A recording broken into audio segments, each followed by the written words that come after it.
Come back to Abner Acosta. Once again, managing to run them down the 77, not liking that low line either. Here comes Richard Regan Jr. This is the chance he's been waiting for. Gets up to the high side this time. Can he use it to get around the 77? It seems to be the preferred line for the top runners, and it is, as the 46 is your new leader. He's looking for it as they break deep into the corner. Coming through the Yokohama S, he tries to cut back underneath them with the over-under. Marty Ali manages to get back ahead, but the job is not done. Franco still vying hard for this podium, and in fact, he sends it in deep into Valvoline. Is it too deep as he goes way wide, but he somehow holds on to it. Now into Ford. The battle carries on, and accelerating off the corner, the wider line helps Ali finally get into third. Covers the inside, coming up to Doohan. Pavolano going to go the long way around. Can they make it through without making contact? They can, and that's going to give Pavolano the inside. Down into the southern loop. Is the job done here? Yes, it is.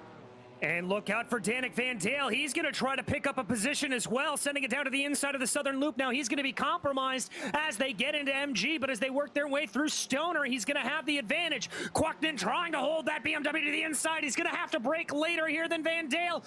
He does, and he's able to hold him out, tries to feed him out on the edge of the track here.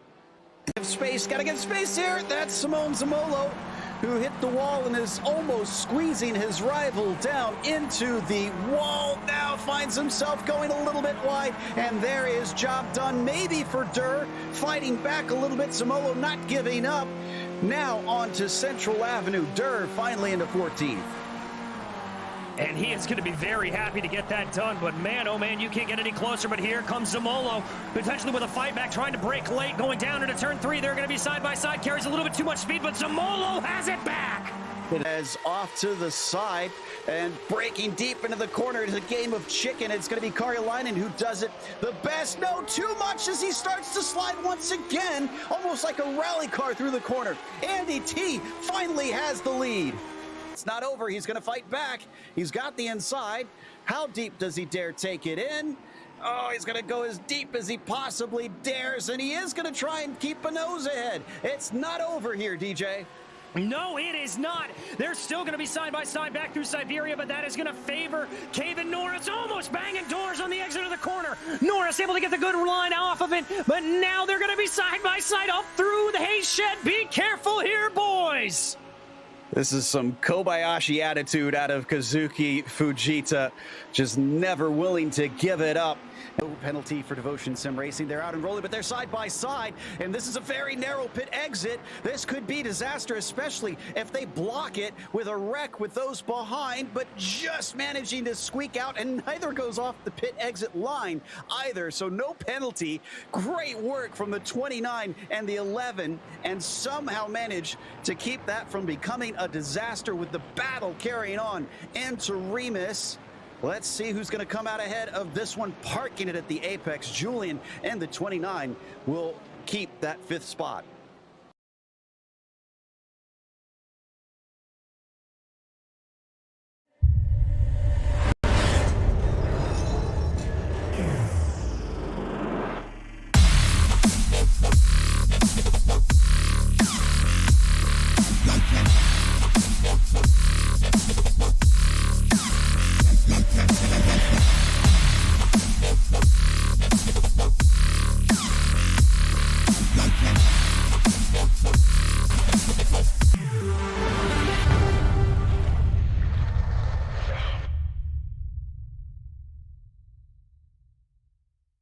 Hey there, I'm Nicholas Dubois, co-founder of Advanced Sim Racing. We are a Canadian company. So what we did here today is for a real petrol head. He's really passionate about cars, as you can see behind me. We did a turnkey solution for him based on his needs. We try to gather as much information as we can on our client, and like we did today, we install a D-Box system, we install ultra-wide cube control steering wheel. We try to provide the best quality for your budget. So let's say if you want a budget of 10 grand, we're gonna give you something that's the best for 10 grand. If you want 20 grand, then we always try to stay within your boundaries. We do try to make it as easy as possible. So the client, once we install everything, it's pretty much going to be a turnkey. So he's going to press start on his computer, and right after we'll try to explain everything, how it goes, how it works, and then he's ready to go. Our aluminum is from USA, treated in Canada, cut in Canada. So we do sand all our aluminum piece just to make sure the powder coat sticks to it. And that's one of the reasons why we use powder coat, is to make sure you have the best aluminum finish in the industry. And our quality is beyond what you can get with any other competitors right now. We are really, really passionate about all the gear, all the cockpits, all the sim hardware. And that's why we want to create something that's really going to reflect our passion into our product. Come visit us at advancedsimracing.com. You can always reach us if you have any questions. You can call us, you can text us, you can go on Facebook, like our page, ask us questions over there, and we'll make sure to answer every questions there is. We are very passionate about what we do, and we try to make it as easier for you to go into the sim racing world, because there's a lot of gear, there's a lot of options, but let us guide you through your process, and let's hope you'll be an Advanced Sim Racing customer.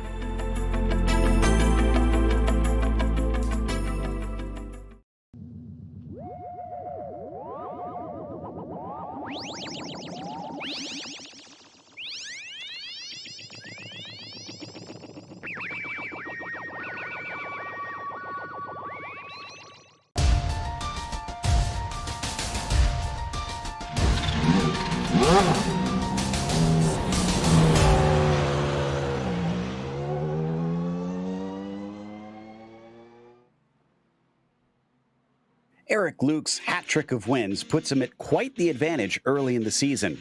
He's consistent and he's fast, but he's got to keep this up for the remaining 7 rounds as well.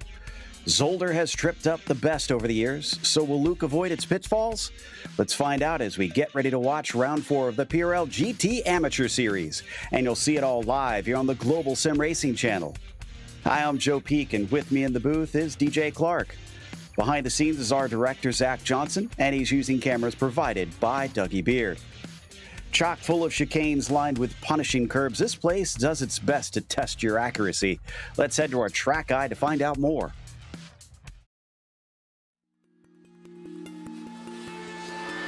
Welcome to Zolder, a temporary home for the Belgian Grand Prix in the 70s and 80s. In present day, it's mainly used for GT and lower-level formula racing. The track sits in the northeast corner of the country near Hasselt, nestled right up against the Albert Canal. The 2 raceable layouts are essentially the same, save for the tightness of the Jackie Ick chicane. Both are just under 2.5 miles and have 10 turns. While the track had some sadly infamous moments for Formula One, it remains a popular venue. Its most notable feature is the plethora of chicanes that scatter the lap. The slowdown penalties drivers receive for cutting the course at them can tend to be race-defining. But more worrisome are the monstrously large curbs parked at the apexes that have been known to tear apart wings and suspensions. Passing tends to be difficult, with only 2 spots offering out braking zones that aren't into chicanes. The Boulderberg hairpin is the easier of the 2, while Erst is a medium-speed, downhill, off-camber 90-degree turn. To say it proves troublesome to get right, even when not in a battle, is an understatement. While the lap opens up with many of those swift, wide-radius corners, the rest of the turns are almost all hard braking zones. High-powered cars with little downforce do need to be careful between the Kleine chicane and Butte, because there's a large crest that can catch you out. Winning here will require precision and patience. Belgian fans may have the more famous Spa to choose from, but you can't go wrong with the consistently good action this track puts forward.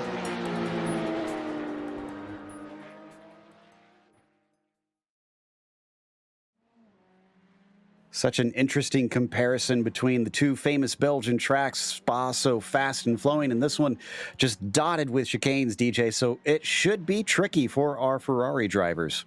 It should indeed, Joe. And unlike Spa, overtaking is going to be at a real premium around here. The couple of good places that you may be able to get a good pass or two done is really chucking it up to the inside of Erst or down into the second corner. We've also seen some very aggressive overtakes going down into the Klein chicane or down into Boldenberg. But those are really opportunities where fortune favors the brave. Outside of that, it's all about just minimizing those mistakes, as you said. Even though these are Ferrari GT3s and their suspensions can take a good bit of punishment, getting too much over to the insides and the sausage curbs around here are really going to throw off the car. So drivers have just got to be ultra careful. I have a feeling those who are careful are going to see themselves rewarded. But before we get to the racing, let's talk about how our broadcast is brought to you by ASR. Owned and operated by passionate sim racers, Advanced Sim Racing designs and builds the sturdiest and most durable aluminum profile racing simulation cockpits available in the market today. Visit them at advancedsimracing.com. Tonight's broadcast is also sponsored by RaceLab. RaceLab helps you to improve your driving skills. With modern overlays, race statistics, and native VR integration, you can get the best out of iRacing. Start using it now for free at racelab.app. Today's broadcast is also proudly sponsored by ButtKicker. ButtKicker products add an incredible immersion and realism to any game. Feel every nuance and truly put yourself in the driver's seat. Check them out at thebuttkicker.com. And finally, the PRL GTAM series is brought to you by NinjaTrader. Ready to compete against the financial markets? Supporting over 60,000 users across the globe, NinjaTrader provides award-winning trading software and brokerage services. NinjaTrader is always free to use for advanced charting, backtesting, and trade simulation. Visit NinjaTrader.com to get started with a risk-free trading simulator and start tracking your performance. Let's take a glance at the championship points. And as I mentioned, Eric Luke, 3 wins on the trot to start the season. That puts him at an impressive 26 points ahead of Tommy Brisson, who kind of tripped up last time out. Dave Peterson is close behind him, with Glenn Vonko and Roy Brown also very tightly battling inside their own team there for the 4th position. What about in the team's championship? Well, it's a pretty similar gap at the top, with Eric's merry band of morons leading 28 points over VHR Racing. Improper Racing Team's about 20 points back from them, and about a 6-point spread, a close little margin between them and Team Beef, with Eagle Vision Racing only 4 points back and 10 points back overall of Improper. So a very tight battle there for that 3rd place spot. Now, for today's event, we've got another sprint race once again, 35 minutes, but they do have a pit stop that they will have to do to get a splash of fuel to make it to the end. And it is fixed setup in this series. This is kind of your entry series here in the Precision Racing League's road side of things. So these are all the drivers that are just getting their feet wet. So don't really need to fuss with any of the car setup. Just hop in and try and drive. Drive-through penalties, though, at 13 incidents, disqualifications at 17. Watch out for those off tracks, because easy to rack them up as we've got all these chicanes around here. And then finally, they have bonus points for fastest lap pole or a clean race of 3 incidents or less. They're in the midst of the qualifying right now. They only get 4 laps. It is solo qualifying, and it's going to be important to keep those laps clean so that they count here in the quali. We're still waiting for the first one to be put on the board, but I have a feeling, based on what we saw in warm-up, Luke here, the 709, is probably going to be, if not the pole sitter, close to the front at the very least. Indeed, he has looked very fast around here. His only real competition coming from, well, the same guy that has been giving him threat all season long, that being Tommy Brisson. So we'll have to see here as Eric brings it out of that very challenging Jackie Ickx corner. It's a lot slower than you think it is, but you've got to carry a lot of good speed on the exit. Surprise of nobody there. Eric Luke puts down the top time. Roy Brown follows him in, and he's not able to touch it. Baron Glover. Oh, Tommy Brisson goes faster by about 0.2 on that first lap. So that's looking good for the 43, who has been trying to get the best of Eric for these first 3 races. Just couldn't quite seem to do it, even though he's kept him honest in the first 2 rounds, pretty close down to the finish. There is Luke on your screen coming up into Kleine, up and over those tall sausage curbs, and almost every car I've seen come here and try and race, other than perhaps maybe rallycross cars, DJ, have a whole lot of trouble trying not to get damage as they bound over those things. Yeah, under tray damage is going to be a thing that you're basically just going to have to deal with over the course of this race. It is almost guaranteed that you will pick it up at some point. And Eric Luke more than likely probably getting a little bit of damage to that right front splitter. And in fact, I think I can see it on the car. So car not going to be handling to its perfect order here, but he's just going to have to deal with it. Yeah, it's going to be a common occurrence, so he won't be alone, that's for sure. And yeah, it does look like there is a little bit of damage on the right front of the car. Let's see if the second lap's any quicker as he crosses the line. 28.2 it is. It's 0.2 quicker, but it's about 400 shy of Tommy Brisson. Indeed. So we've got a little bit of a race for the pole here. 4 laps. Brisson doesn't look like he's able to go faster on that last lap. So that gap's going to stay at 38 thousandths of a second. Still waiting for about 6 cars to set a time. We have about half the qualifying left to go. This is Charles Sumner. Unfortunately, that one didn't count for him. Looks like LaRouche just put one down. We're waiting on Mark Feil, Kruger, Giselle, and Plante as well to give us times. Indeed, and one of the storylines that we may be talking about here in qualifying is those off tracks. Very, very easy to cut a corner a little bit too much and give yourself a little bit of a off track penalty, and that will obviously delete your lap. So I think that could be what's happening to some of those drivers farther back in the field. Absolutely. Luke now coming down to Boulderberg hairpin once again. Gary Weaver not doing too bad as well. Just saw him improve up to 5th on that last lap. Luke now approaching Ix. Looks like Kruger not going to have his lap count. I just saw him cut across the Ix chicane himself. Luke through there. And let's see if this 3rd lap is finally going to put him ahead of Brisson, or he's going to have to try it on the last one. He does go quicker, a 28 flat. That is absolutely pole. Brisson is getting ready to cross. He could snatch that right back. Let's see what he's got underneath him. It is quicker, a 27.9, and it is pole.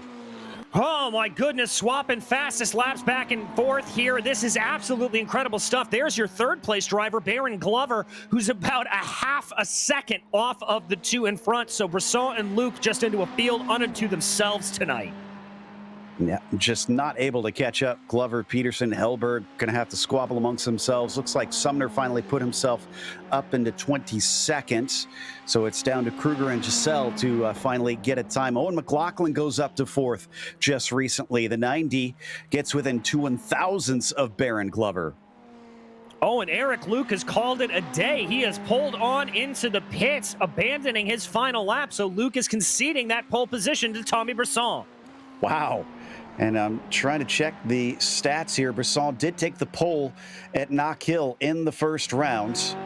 But since then, Luke has taken the next 2. So fighting back finally, Tommy Brisson has got that thing underneath him. Baron Glover, in the meantime, his final flying lap coming down into the Boulderberg hairpin. Just a couple more corners to go.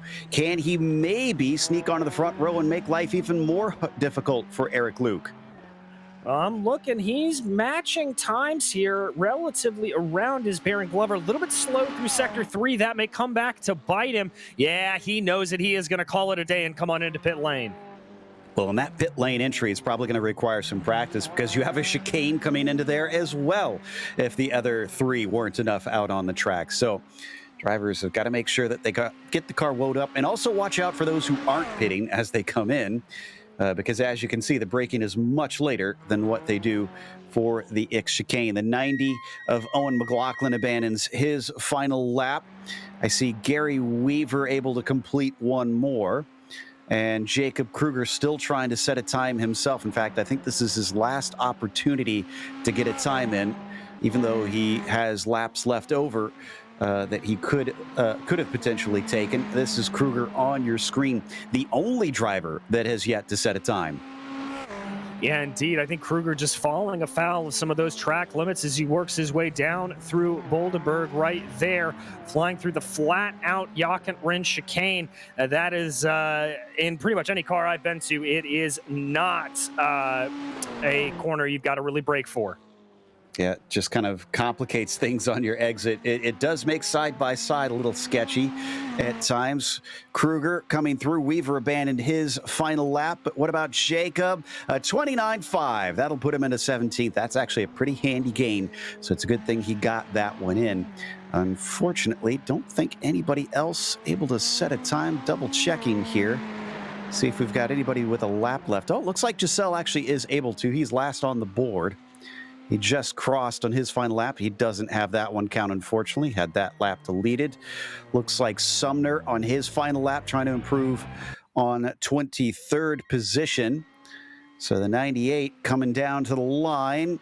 He's quicker, 29.7, and that will jump him up to 21st position at the start. Indeed, and the only other car behind him who may have set a time was Blake Ziti, and Ziti called it a day coming on into the pits. There goes Charles, just having a little bit of fun after his laps are done and over. It means our grid is now set, and Tommy Brisson gets a bonus for the pole position here today. It is Eric Luke who will be starting to his outside, and Baron Glover with Owen McLaughlin on row 2. Roy Brown starts in 5th. After that, it is Dave Peterson flanking him. Leif Hellberg starts from 7th, and Gary Weaver got shuffled down to 8th in that qualifying. Blake Ziti starts 9th, and then it's Mark File rounding out your top 10. Starting off in 11th, it's going to be Pim Luth, followed by Paul Wildridge with Matthew Plante and Don Bowden behind them. Row 8's going to be Peter Lee and Larry Krupp, followed by Jacob Kruger and Julien LaRoche, with Glenn Vanko and Sean Keeley in 20th. 21st goes to Charles Sumner with Yannick Belleville in 22nd. Eric Evans is going to be starting 23rd. Danny Flagiol is going to be in 24th. And it's David Hebert and Mark Giselle rounding out our 26-car field. We got a couple on boards today.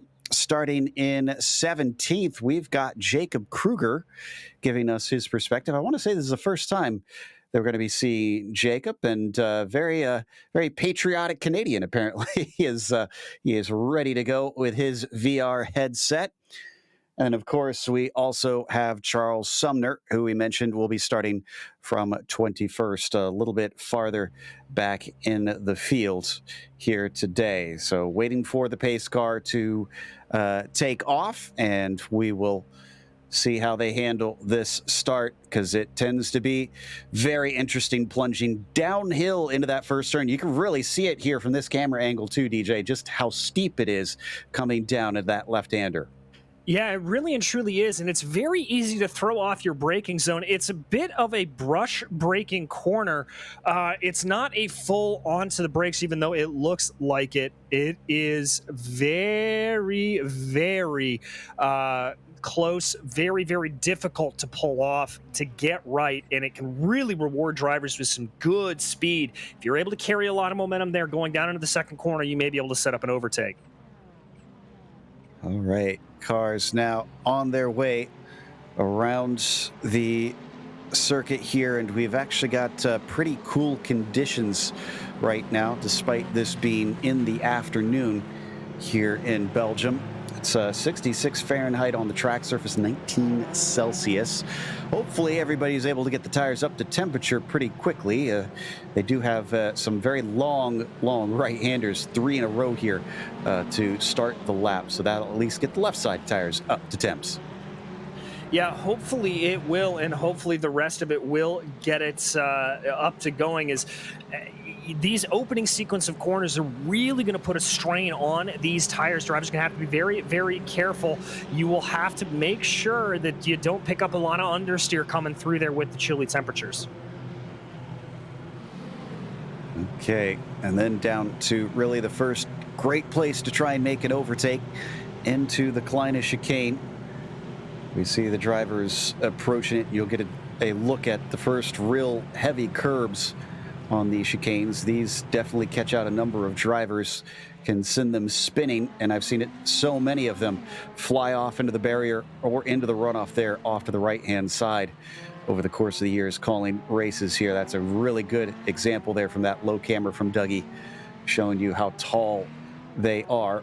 And then up over some of the little bit of elevation change that they've got through here, through Butte and into Turleman, which is a completely different chicane. 3 apexes at this one. I always thought this was probably the most annoying on the track here, DJ, the way you just have to go back and forth and back and forth. Yeah, it really feels like every time you're ready to pick up the throttle and get the momentum going, you've got to kind of back off of it and feather it. It's very, very difficult, but if you get it right, it can really set you up for a good run down into Boldenburg. And especially if you're following behind somebody, as you see here, they work their way through this tight right-handed hairpin. They can really kind of set you up for maybe a potential overtaking opportunity, like I said, but really and truly, it's all about just keeping it clean around here, Joe. Round 4 here today as they get ready to go. The pace car is going to peel into the pit lane, allowing Brisson control of the field. There he goes. And they have to go through yet another chicane before the start. He's going to wait on it, letting them stack up here, but now the green flag is out. Brisson did not get the greatest of jumps over Luke, but it doesn't look like Eric is close enough to try and attack down into Ernst. Now they start to hit the binders and steer off to the left, trying to get the car to stop understeering out into the kitty litter. So far, so good. Not seeing any major incidents, and already they head into Bianchi, Canal, and Sterdenwacht. And this is Roy Brown and Owen McLaughlin continuing a side-by-side fight. Roy Brown down to the inside. That's going to be Gary Weaver taking a late dive. Look at Owen McLaughlin as well, trying to get a little bit of speed there, but that's not going to work out. There's single file, big crash in the back. That's Blake Zeedy and Leif Helberg. Oh, and that was a massive one. Their day is pretty much done. We also had spins from Keeley and Belleville coming through Sterdenwacht, but inconsequential compared to what we just witnessed there. Yeah, that was an absolute monstrosity of a crash. Big, big air for both cars. Thankfully, we are in the virtual world and not in real life, because that was a nasty, nasty impact. Well, it is not of the concern of Tommy Brisson and Eric Luke right now, who continue to pull away. Ooh, had a spin from Don Bowden. He's actually at a very horrible spot, and into the wall goes Mart Giselle, trying to take avoidance and also get some damage out of that one. Oh, and he's about to get hit! And another car comes in. That was Sean Keeley. Unfortunately, went a little bit wide. Sean going to try and get that back rolling. I'll be amazed if that car is in decent running condition, though. Oh, looks like he's got a meatball flag, so he's going to have to come on into pit lane. And with no faster pairs, that means that he will be out of contention here today. Ooh, Eric Luke looking a little bit feisty there. He's closing in. He wants to make this 4-for-4 at the start of this season. He's within about 1/10 of a second, shows his nose, then comes back to the racing line. Well, that was a bit of a wild first lap for our drivers. Hopefully things will calm down the second time around. Indeed, let's hope we calm down here a little bit more. But Eric Luke certainly looking like he is trying to put as much pressure as possible to Tommy Brisson up ahead of him. Really, really applying the screws. And Joe, this is a bit of that mental game that we always talk about, and Eric Luke trying to play it to perfection. Doesn't poke his nose once again. So just going to play patient here today as they get ready to complete lap 2. I think we might have a replay spooled up pretty soon of that opening incident, a big wild wreck coming out of Bianchi. And yeah, once again, Luke not able to get the exit he needs. Here we go. So this is Helberg and Zeedy, and miscommunication, it looks like to me. Did not realize the car was to his left-hand side. No, yeah, just miscommunication for Helberg. I don't think he realized Zeedy was out there as he moved over to try to block that off at the big impact. I don't know how Helberg didn't collect more cars in that flip over the tarmac there, but certainly not able to avoid anything for himself. Yeah, lucky for everybody around him. Some of the ones that had to try and sneak by that are File, Luth, Plante. In fact, I think Luth ducked underneath the car, and looks like Bowden as well managed to somehow go right under the incident. Meanwhile, this is the second one. Starts here, and then there's Giselle in the yellow car, just unfortunately not able to get around successfully. And then Keeley's going to come in a completely separate incident. Oh, no, not completely separate. He also had to take avoiding action, blind around Turleman, and that just set off the chain of events. Yeah, that was just a miscommunication again with all of the drivers together. So a little bit of heartbreak. And then this is an incident during replay. That's the 144 of Jacob Kruger. That's a little bit of oversteer coming through that first corner, coming through Erst. That is, I think, just applying the throttle a little bit too early. And a bit of a spin here from somebody else. Is that the 55? That appears to actually, no, we don't have a 55 here today. Oh wait, no, that is we do. That was Yannick Belleville, and he called it a day. Apparently he is no longer on the track. So back to our leaders, and Eric Luke right now chasing him, staying within about 0.3 of a second of Brisson, but we haven't seen an attack quite yet. You talked about how he's just playing this one to perfection, waiting patiently for the doors to open for him. How long do you think he can wait? Is this something where he could go all the way to the end, or is there a point at which he's got to try and finally make an attack? Well, he's not going to be losing too much being behind him as long as he stays up close enough to not let Brisson slip away. I think what he does is he just tries to keep the pressure up, see if there's a little bit of an opportunity, and just take any chance that Brisson presents to him. Other than that, he may try to save just a hair of fuel. There's obviously a lot of very heavy braking here, so he's able to clutch and coast a little bit into those braking zones, but it's not like he can really maximize the draft in that way to try to save a little bit of fuel. So I'd have to imagine that he can maybe try to jump him in pit stops if he's not able to get by him on track, but even then, that's going to be a tall order. Yeah, not a whole lot of long straights around here. Part of what makes it so tough to try and overtake. It's not just these two that are remaining close. If we go back to fourth place, Roy Brown, you can see he's leading McLaughlin. Weaver is in there. Dave Peterson as well. In fact, sorry, that's not Brown at the lead. That's Baron Glover in third, actually, who is at the point of this train. Off they go down the back stretch. A little bit of dirt being kicked up, pretty common out of that Bianchi turn. Yeah, it is. And Roy Brown looking like he had a little bit of a run there for Baron Glover, continuing to be close, pulling away a little bit from Owen McLaughlin. But the way this track plays out, 1 minute you'll be close, the next minute you'll be behind. So you've got to just stay on top of this as much as possible for any of these guys. The one thing they've got to worry about, though, Joe, running at a train like this, if one of them makes a mistake, that could be absolutely disastrous for all of them. Yeah, that's a good point. We've already seen that play out a couple times where drivers just get caught up innocently and others issues here on the track. The barrier is quite close. It's another one of those old school style European tracks. There's not a whole lot of runoff in most places. And coming back onto the main straight. Oh, that's Roy Brown definitely testing the limits there. Yeah, just seeing how far he can push that Ferrari a little bit. They dive down here into Erst, trying to see what they have. Again, it looks like Brown's just got a better feel for the car, really able to get it going here a lot closer in these medium to high speed corners that make up the first sector of this lap. It's a fixed series, so he's not playing with a different downforce setting. He may just have a better feel of it.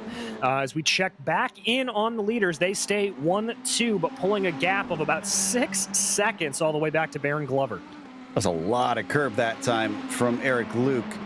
So I think that may have hurt his exit speed there a little bit, but definitely sticking with it regardless. Coming up into Turleman now with that 6.7 second gap back to Baron Glover.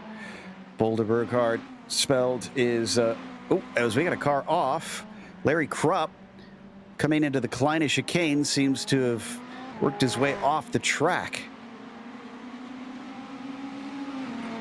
Yeah, not entirely sure what happened to him there, Joe, but definitely some picking up some damage there, doing a little bit of landscaping, and he'll find himself back in 15th. Looks like it was a self-spin.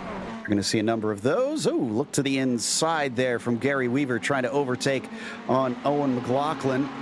Exiting off the final chicane. Great exit from the black number 75. See if he can get this done around the outside of Erst. That's going to be a very difficult one to pull off, but a big slip up there from McLaughlin, and he hands it to him on a silver platter, but he might lose the spot right back. Dave Peterson wants to try to get a twofer here, but it's not there, and Weaver successfully defends. Indeed, a good heads up there from Gary Weaver to move himself forward. That is that taking advantage of others' misfortune. As I've talked about, just trying to push ahead. The only problem with all of this is now there's about a 1.8 second gap between Weaver and Roy Brown up ahead of them. So that battling has allowed for Glover and Brown to slip away.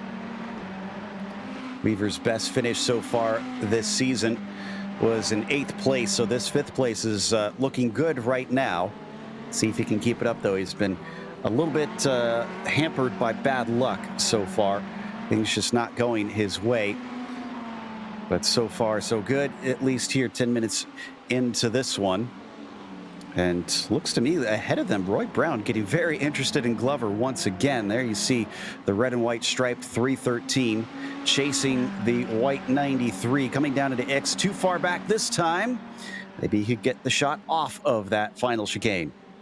Maybe indeed trying to put the power down here a little bit. Let's see. Doesn't look like he's quite close enough. Gary Weaver, though, in the back, starting to gap Dave Peterson a little bit, getting that gap up to about a half a second as we watch these 3rd and 4th place drivers work their way through Erst here again. Yeah, things are spreading apart a bit now amongst this group that was all packed up together. Coming out of Canal. Long sweeping right-hander that leads you right into Bianchi. And then onto the backstretch. Ooh, very good exit there from Roy once again. As good as it is, it looks like he's too far back. We hop on board. Let's see how he takes the chicane, and that is very nice and clean through Kleine and up over Butte. Indeed, just trying to run the cleanest line that he can and not allowing Baron Glover to slip away from him too much. Good closing speed under braking, but that's going to compromise him a little bit on the exit there of the corner, and you can see Baron Glover just slipping a little bit back away. You've got to watch out for the give and take of these chicanes, Joe. If you try to go a little bit too hot going in, it will definitely cost you on corner exit. Oh, it's so tough to try and mediate those two challenges as we go side by side into Turleman here. That was Kruger having to try and work his way back through the field. Danny Flagiol in the 27 gives up the ghost as Jacobs back up into 16th now. And that is just a case of muscling your way on by. That is certainly what you have to do if you want to be super aggressive here at Zolder. So a good job there for Jacob on that sort of recovery drive that he is on right now. One of our onboards here today that he's given us a perspective of his race, plunging down the hill into Erst. But he's got a ways to go. Some of the attrition has helped him get the spots back. He actually started in 17th, so he's still +1 to his starting position. We come back to Sumner, our other on board for today. Charles actually doing a lot better, going from 21st to 14th. Yeah, doing a very, very good job. You can see him checking in his rearview mirror there, but he's got a pretty sizable gap back to Larry Krupp. So nice little run through there, just constantly checking behind, making sure there's nobody coming up from behind him as he continues his way around here, going through Butte and now into the Villeneuve and Turleman chicanes here all the way around the circuit. There he goes. Little bit of oversteer, but he's able to correct it and keep going. Handling things nicely. Let's see if he can keep that one up, though. Has had a pass between Bowden and Hebert a little bit farther back. Oh, but look at this for our battle for third, as Brown looks like he's once again starting to poke his nose a little bit here and there, but he can't quite get the launch that allows him to overtake into Ernst. Let's see how he does setting up off of the triple right-hander. Sterdenvacht, now Canal, and then carrying the speed up into Bianchi. And we've seen him do this again. He loses a little bit of ground coming off of Bianchi. That is just the slightest bit of aero wash, but it looks like he was able to keep it a little bit better together. Not close enough to make a move, I don't think. But yeah, he's going to just stay in line, keep that pressure up as much as he can to Baron Glover. Doing everything he can to try to elicit a mistake out of that 93. So far, none forthcoming.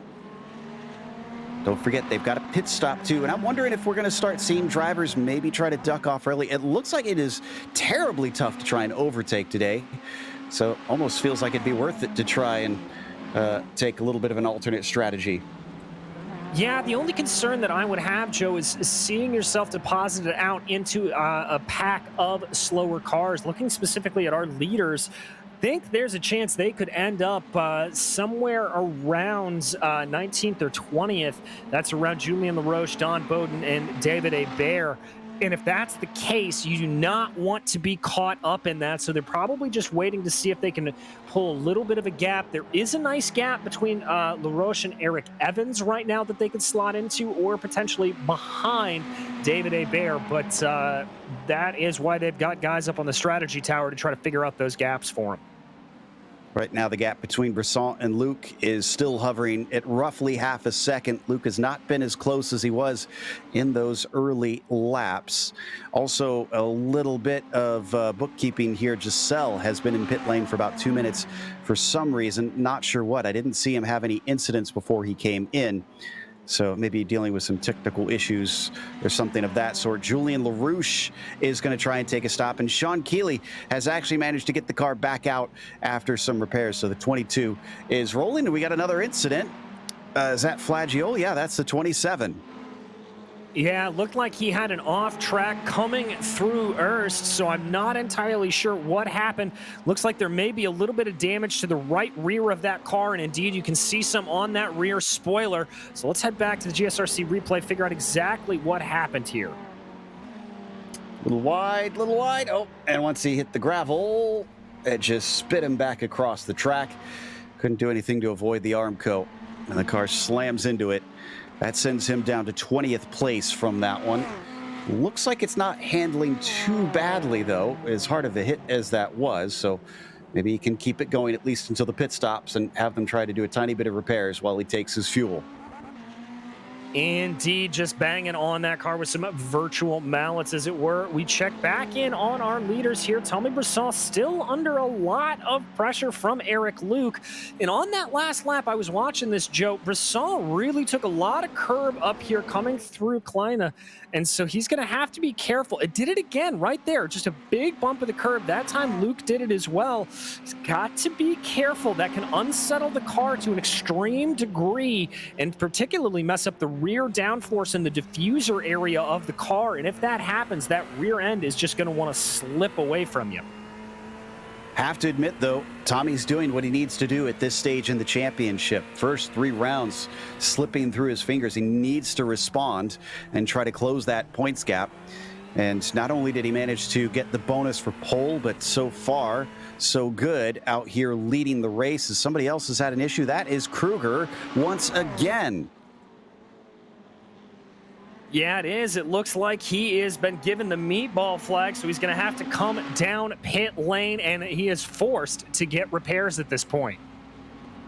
Oh, yeah, he slipped up coming out of Bianchi, hit the wall, and it was a pretty big hit, so down into the pits he goes. Oh, speaking of which, Mark Feil just came into the pits, and I'm pretty sure this one is scheduled. Yeah, it is indeed, and with about half of the race done here, this is within the pit stop window, so certainly expected to be able to be done. Looks like a lot of drivers are maybe trying to extend out this stint a little bit longer, as Charles Sumner, another one coming down pit lane. This looks scheduled as well. So other than those two, Julian LaRouche took a scheduled stop. We mentioned he was in. The 32's back out and rolling, but he's down in 19th. And is this another one? Yes, Eric Evans, the latest to go for his service. Indeed, so a lot of drivers starting to peel off. It'll be interesting to see here with our two leaders if one of them decides to do it. I think if anybody's going to try to go for the undercut here, it would be Eric Luke, but we will have to wait and see. They're approaching pit entry right now. Not going to know here until a second, getting onto the binders, and that's going to be Brisson. It is not Luke who comes in first. Tommy Brisson tries to blink. And let's see if this helps him or not. I was just checking back, and that's not many places that he can slot into. First driver to have pitted that is out there right now is Mark File. He's in 15th, but Tommy should come out easily ahead of him naturally. Has to trundle all the way down the hill until he reaches the final stall that you'll see here in a moment. There it is. Ooh. Little hesitant on his way in, and that could be critical with how close it's been between himself and Eric. It could indeed. Waiting on that pit stop time. We've been seeing about 12 to 13 seconds is what it is. So there you go at a 12.9. Now what's crucial here for Eric Luke is he has got to be putting in some mega sector times. He wants to be doing this in clear air. Brisson looks like he's going to come out in clear air as well. Now, this is the first time that Eric Luke has been able to run in clear air, and so it's the first time we'll really get to see what the pace out of that 709 is. Wow. And Brisson nailed that. I don't know if he did have someone on the box telling him that he's got a gap, but he had a heck of a gap. There's nobody around him in front or behind. He's basically got the track to himself. Luke coming down to the pit entry, and he does not respond. He's going to stay out and try to run as fast a lap as he can. I think that's a good call there for Eric Luke. Let's see what this last lap time is going to be for him now that he's got clear air. Joe, he is down in the 128s. That's a 128.8 for him. His best lap overall, a 128.1. Roy Brown is pitting in. So another one of our group there amongst Gary Weaver, Baron Glover, Dave Peterson, all of those guys has decided to execute. I think File was in there. So this will give us a good idea of if the undercut is actually worth something today. There we see the battle between Glover, Weaver, and Peterson. And that's actually a lapped car between them. That's Danny Flagiol. Yeah, Flagiol doing a good job, by the way, of getting out of the way in the opening sector. They're trying to give as much space as possible during those areas on the track where cars can really easily run too wide. Waiting to get a lap from Brisson. He's just now started his first flyer. We watch Eric Luke here down through the Boulderberg hairpin. Up ahead of him, it's Mark Giselle, one of our lapped cars. Hopefully that doesn't get in the way as well. Giselle's already taken his stop. Oh, and wow, absolutely sending it in. Luke knew exactly where to place the car and not hit Giselle, and he's finally taking his stop. All right, so this is going to be the big deciding factor. Tommy Brisson right now currently coming down the run towards the Boulderberg hairpin. Remember, there you can see it on your time, a 12.1 for Brisson. He was a little tentative coming into the box. We'll have to see if Luke has the same trepidation. I think, yep, this is the end of the pit window. Everybody is now in. So Luke is topping up on fuel. Brisson just coming out of Ix. Luke's still stationary. 13.1 seconds for Tommy. 11.4 for Luke. Is that enough to try and jump his rival? Was the pace good on those in and out laps? As they come down out of the first corner, Brisson is going to be behind him, and Luke has the track position. A great job there for Eric Luke, stationary in the box, about a second and a half shorter than Tommy Brisson, and it has gotten him up into the lead. Wonderful moves from the 709. The roles have been reversed. Now Tommy is the one that has to try and manage an overtake. That's if he can keep up with Eric Luke, because we don't know if Luke has now been freed once no longer being hindered by that yellow machine in front of him. We'll keep an eye on that, but they're not close enough to fight yet. Watching the last of the drivers coming out. Looks like Glover returned in third place. Gary Weaver up to fourth. A great run there for Gary. He is up 4 on the day, and so a fantastic run. He's only about 0.6 of a second behind Baron Glover, so he may still have one more spot left to gain. Seeing a black flag for Peter Lee. Oh, and I think Plante as well. Yeah, the 21 who sits in 11th in a very good spot is going to lose a lot of positions here. So there's Plante on your screen. And looks like might be a slowdown penalty, actually. Let's see. He's not certainly looking like he's slowing down. Checking to see if he cut the Kleine chicane, which would be the one. Oh, yes, it does look like he did indeed cut it, and he's finally handed it back. All right, so that should negate his black flag there. And indeed, yeah, he's going to continue out on track. So Plante going to be able to hold on to that 11th place position for now. I asked the question on whether or not Brisson could keep up with Luke after just one lap out. He's already a second behind. This is not looking good for the 43. Yeah, no, it's not. Oh, you can see just how hard he's pushing there through the Kleine chicane, really trying to will that car around here. Oh, that's somebody off. That's the 16. Hebert finds himself facing the wrong way and certainly not on the pavement. He's going to be able to eventually find his way back, and there we go. Now, did he get some help, or was this all on his own? Looks like it was all on his own. I'm not seeing anybody around him on my replay screen, just unfortunately had a little bit of an issue navigating through the second chicane. He'll return in 19th. He will indeed, and there you can see that visual gap between Eric Luke and Tommy Brisson. Brisson's been able to pull it down just a little bit. It was hovering at about 0.9 of a second. It went down to about 0.8. Now it's growing again. Luke just looking like he's got a little bit better speed coming off of Jackie Ickx.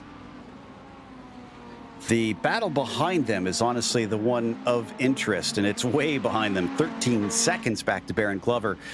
I mentioned Weaver's best finish so far, 8th place, and well, he was looking very good in the very first round at Knockhill before he ran into an incident with another driver, unfortunately. Oh, and Eric Luke is off. He's given up the lead. Tommy Brisson is back to the front. Looks like Glover's not going to be able to catch him as he's able to get it rolling, and this was an unforced error. Luke hit the curbs on the outside coming out of Sturdenwacht. Oh my goodness. We go back to check out the replay here, riding on board with Eric Luke. Oh, just catches those very, very abrasive curves that throws the car out of it a little bit. You've got to be so careful with that. Let's see on board. You can just see his hands as he goes over there, hits those sausage curbs, and that sends the car right around. I think he may have picked up a little bit of grass touch as well. And Gary Weaver just moved himself into third, past Baron Glover. A great exit out of Kleine, up and over Butte, and he is beyond the 93. There you see on your screens, the black 75 has got a potential podium on his hands if he can just hold out for 7 more minutes. In the pace he's been running, he should be able to do it. Eric Luke now in a 9-second deficit to Tommy Brisson. So this race going from what looked like a sure thing to completely out of his hands here at this point. You were telling me last night it ain't over till it's over. And the 27, Danny having yet more issues, this time coming out of Erst. Looks like he's got a good gap to be able to get the car rolling here, and he'll continue on. Not too many cars that are laps down, actually. 17 of them are still on the lead lap. LaRouche, Hebert, Flagioli we just saw, Giselle, and Keeley. We've lost Jacob Kruger, Yannick Belleville, Leif Hellberg, and Blake Ziti. It was some bad attrition in the first few laps, but since then, it's just been simple spins.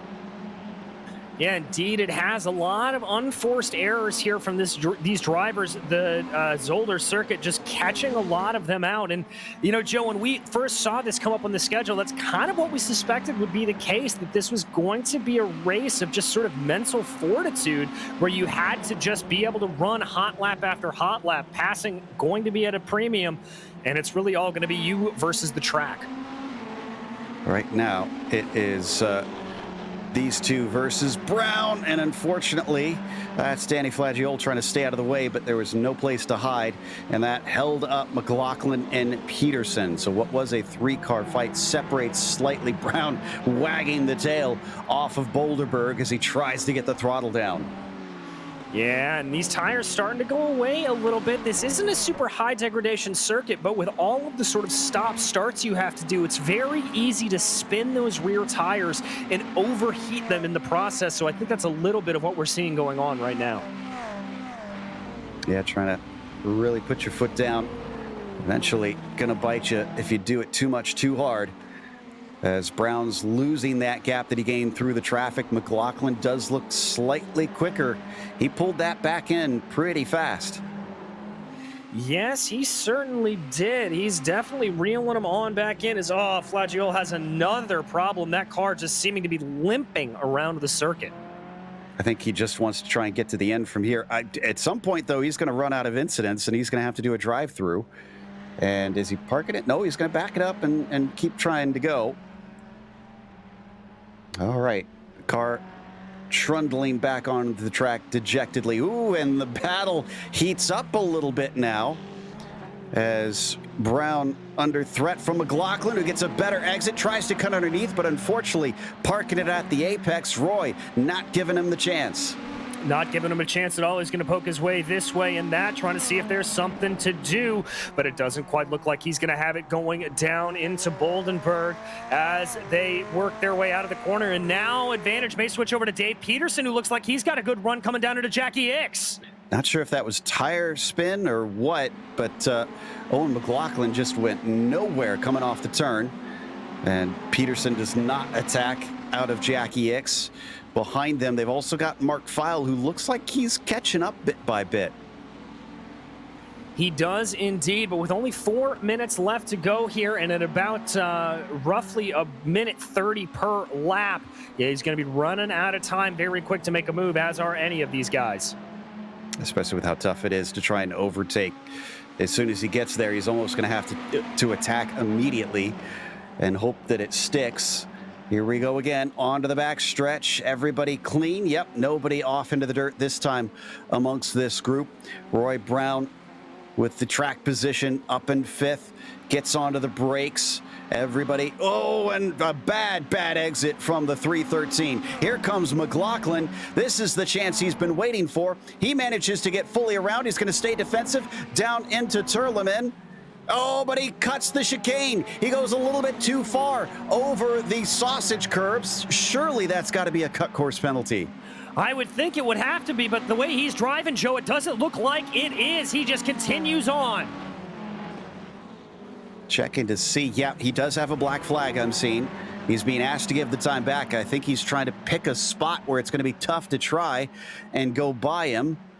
Let's see if he's given enough back here. And yes, it's gone now. So he has relinquished the time and he's got the spot. Some very good heads-up driving there from Owen McLaughlin. Massive kudos there, knowing exactly where to give back at that time and really hold it out. And Joe, you were right. Mark Feil right onto the back of this pack now. It is now a four-way fight for 5th. But that belongs to Owen McLaughlin instead of Roy Brown like we saw earlier. So will that change things? Will Owen be able to try and run away from things? Don't forget about Dave Peterson, who's getting dangerously close to the back of the 313 now. Indeed, and a wide run there coming out of Bianchi for McLaughlin there, kicking up a lot of dirt. He's able to get the car around through the corner, and it looks like Roy Brown's not having the same problem that he did before. He's able to get a good exit from there as well. Looks like we've got a incident limit encroachment by Don Bowden. He's got a black flag, so he's going to have to come and serve a drive-through. And we've got 2 laps left to go. Brisson is just coming across now. And Luke has been pushing like hell. He's got it down to about 7.5 seconds. He's gained, but it's just not enough time, unfortunately, unless he can get a similar mistake out of the 43. Well, and by my calculations, it's only 2 laps to go here at Zolder, so he has got to be praying that that incident, that mistake out of Brisson comes very, very soon. So this is the more interesting battle that we've got, being led by McLaughlin just inside the top 5. Brown drops off, but so does Peterson, nowhere near as close to the rear wing of the 313 compared to what we saw before. Does File have anything? We said he's got to catch and pass. He's done one half of the equation. He has indeed. Watching here on the exit, a little bit of a narrower exit coming out of Canal. So it's not going to help him carry up momentum, but he is going to be able to stay close behind here. Remember, 2 to go, so these moves have got to come quickly if they're going to come at all. Quickly and decisively. You can't dilly-dally. You can't make half a move. You really got to chuck it in. Bowden is now in to serve his penalty, by the way. Say fly through Turleman once again. Now seeing the gap at 7.4 between Brisson and Luke. And in fact, Brisson just getting ready to take the white flag himself. 1 to go. Can he finally get that first win of the season? Well, we will have to see here. 1 more lap around this treacherous corner circuit for Tommy Brisson. Able to bring the car out and around through the area that has tripped up his rival. Down through the corner right now. Avoids those big sausage curbs. That is done and dusted. All right, now he's just got the chicanes of the back half of this circuit to go. Yeah, he doesn't have to push hard. That 8-second gap is plenty. In fact, well, it was about half a second less before. Not sure if there was a mistake out of Luke or what. But as we come back to the battle in and amongst the guys of Peterson and Brown. Peterson's gotten by Brown when we weren't looking. Brown wants it back, but can't quite get inside of him through Bianchi. And that was courtesy of some lap traffic. Julian LaRouche and David Hebert getting off to the side, doing a good job, but it just threw Roy Brown off the line ever so slightly, and that allowed for Dave Peterson to power on through, going through Hurst. Wow. Advantageous stuff. Opportunistic there for Dave Peterson. And looks like we've got to go over to Tommy Brisson. I said he was doing what he needs to do to take the win, and though it started to look like maybe he wasn't going to have it after all after the pit stops, Tommy responded himself just by staying cool, staying smooth, and taking the win here today at Zolder. A great job for Tommy Brisson. Eric Luke coming home behind him about 6 seconds back as we follow the rest of that battle. Roy Brown looking like he's going to have to settle for 7th place. And how about Gary Weaver? He gets that podium. Well earned today from the 75. Peterson 6, McLaughlin getting the top 5. And looks like Brown has to settle for 7th after he was running a little bit higher for much of the race. They're trickling in, and I don't see much in the way of battles from there on down. 16 drivers left on the lead lap. It was Tommy Brisson who took the victory here today. It was Eric Luke who followed him home in 2nd place, followed by Gary Weaver, rounding out the podium in his best finish of the season. Baron Glover fought him for it, but just couldn't hold him back. Still, nice job with a 4th to him, as Owen McLaughlin took a top 5. Peterson was 6th, which was exactly where he started, interestingly. Roy Brown finished 7th, and Mark File finished 8th. And it was Paul Wildridge in 9th, and Pim Luth finishing 10th. Matthew Ponce was able to come home in 11th, followed by Glenn Vanko with Charles Sumner and Larry Krupp behind them. Peter Lee was in 15th, followed by Eric Evans, with Don Bowden, the first car, a lap down. He was followed by Julien LaRouche, David Hebert, and Danny Flagiol, who nursed that car home to come home 2 laps down. Not a good day for Giselle, 4 laps down, and then Sean Keeley got caught up in an incident early, wound up 6 laps down in 22nd. From there, it's DNFs with Kruger, Belleville, Helberg, and Ziti. So this track did indeed bite a few here and there, but certainly didn't for Tommy Brisson. At worst, the only main mistake we saw out of him was perhaps a little bit of a hiccup in the pit strategy. It looks like before we get to talk to him, though, we do have second place finisher Eric Luke ready to join us. So let's chat with him for a moment. Eric, you look like you were waiting so patiently for much of this race. You were following behind Tommy, and the pit stops happened. You jumped him, but what happened after that? So Tommy, I don't think he did it deliberately, but Tommy drove into the pits 2 laps earlier, and kudos to him because that screwed up my brake marker. So I went really wide going through, and I was doing all I could to save fuel behind him. And when I jumped him in the pits, I'm like, fantastic, I've got this made. And a few laps later, going into turn 2, I was in the wrong gear and went way wide, hit the grass, and that's all she wrote. It's an unfortunate way to lose it. Still, you kind of managed things and at least recovered to a second place. So damage limitation today? Absolutely. Congrats to Tommy. Awesome job for him. I know what it's like to come in second a lot and finally get that first win out of the way. So big congrats to him. Big congrats to Gary on third place as well. Indeed. Next one out, going to the Hungaroring, one of the newer tracks here on iRacing. You looking forward to it?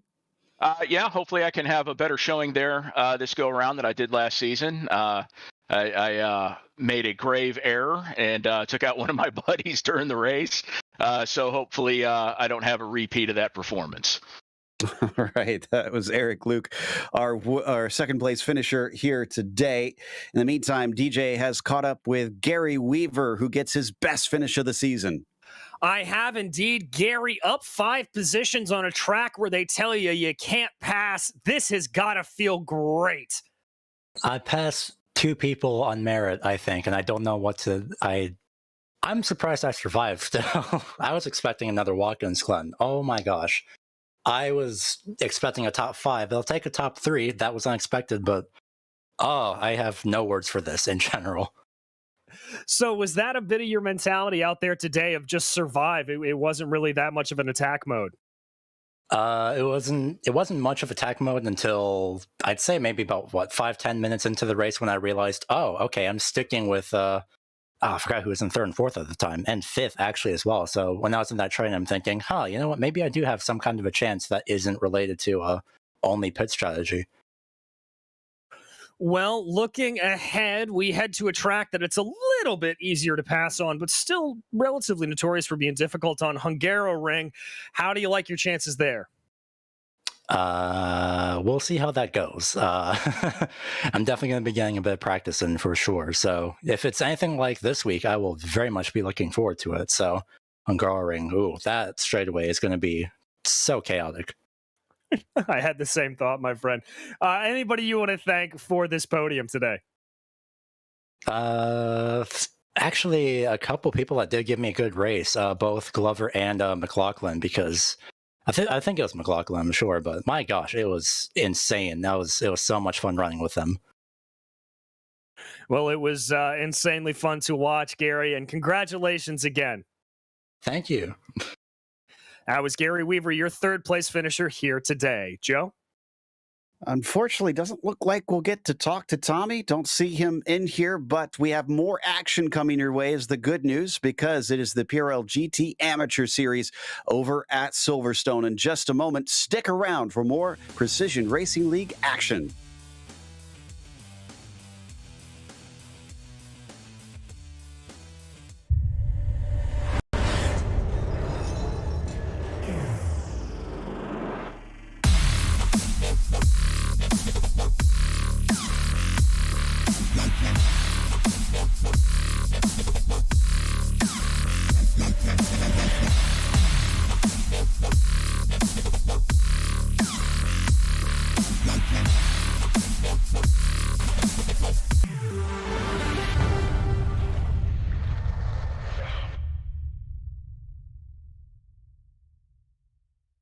Hey there, I'm Nicholas Dubois, co-founder of Advanced SimRacing.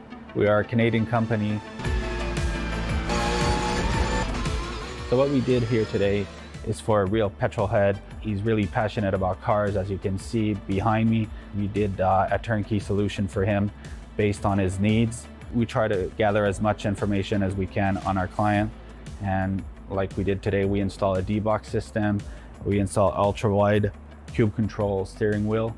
We try to provide the best quality for your budget. So let's say if you want a budget of 10 grand, we're gonna give you something that's the best for 10 grand. If you want 20 grand, then we always try to stay within your boundaries. We do try to make it as easy as possible. So the client, once we install everything, it's pretty much gonna be a turnkey. So he's gonna press start on his computer, and right after, we'll try to explain everything, how it goes, how it works, and then he's ready to go. Our aluminum is from USA, treated in Canada, cut in Canada. So we do sand all our aluminum piece just to make sure the powder coat sticks to it. And that's one of the reasons why we use powder coat, is to make sure you have the best aluminum finish in the industry. And our quality is beyond what you can get with any other competitors right now. We are really, really passionate about all the gear, all the cockpits, all the sim hardware. And that's why we want to create something that's really gonna reflect our passion into our product. Come visit us at advancedsimracing.com. You can always reach us if you have any questions. You can call us, you can text us, you can go on Facebook, like our page, ask us questions over there, and we'll make sure to answer every questions there is. We are very passionate about what we do, and we try to make it as easier for you to go into the sim racing world, because there's a lot of gear, there's a lot of options, but let us guide you through your process, and let's hope you'll be an Advanced Sim Racing customer.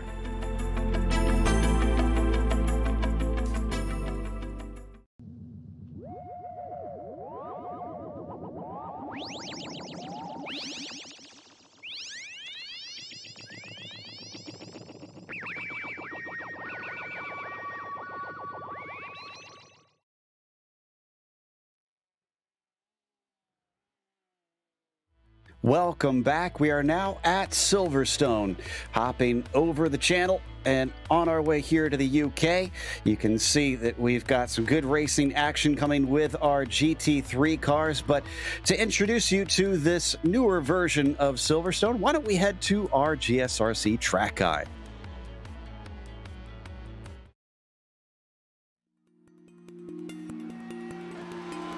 Welcome to Silverstone. Most famously known for being the first circuit to host a round of Formula One, this place has since become synonymous with British motorsports. Hosting everything from sports cars to touring cars to open wheels and even motorcycles, it's a track that fits a wide variety of vehicles. With 3 different layouts to choose from, you've got a little something for any level of racing. The longest of those layouts boasts 18 turns along 3.19 miles. That comes out to 5.13 kilometers in metrics, so it can take a bit to get around it, even in higher-powered machinery. Its main characteristics are the high-speed straights and corners and general lack of elevation change. Its most famous set of turns is most definitely the Maggots-Beckett sequence, in which anything with high downforce finds itself challenged with the rapid changes of direction. However, don't discount the first couple corners in this latest iteration of the track. Abbey and Farm often require a greatly balanced car and some serious bravery if you're side by side. Corners such as Village, Brooklyn, Stowe, and Vale see the majority of overtaking action, but in cars with less horsepower, expect the draft to offer other opportunities. The Hangar Straight is perhaps the most notorious for draft battles to erupt. All in all, this versatile racetrack located just northwest of London provides both history in its roots and action on the tarmac. The huge number of British fans that typically attend events are seldom left wanting.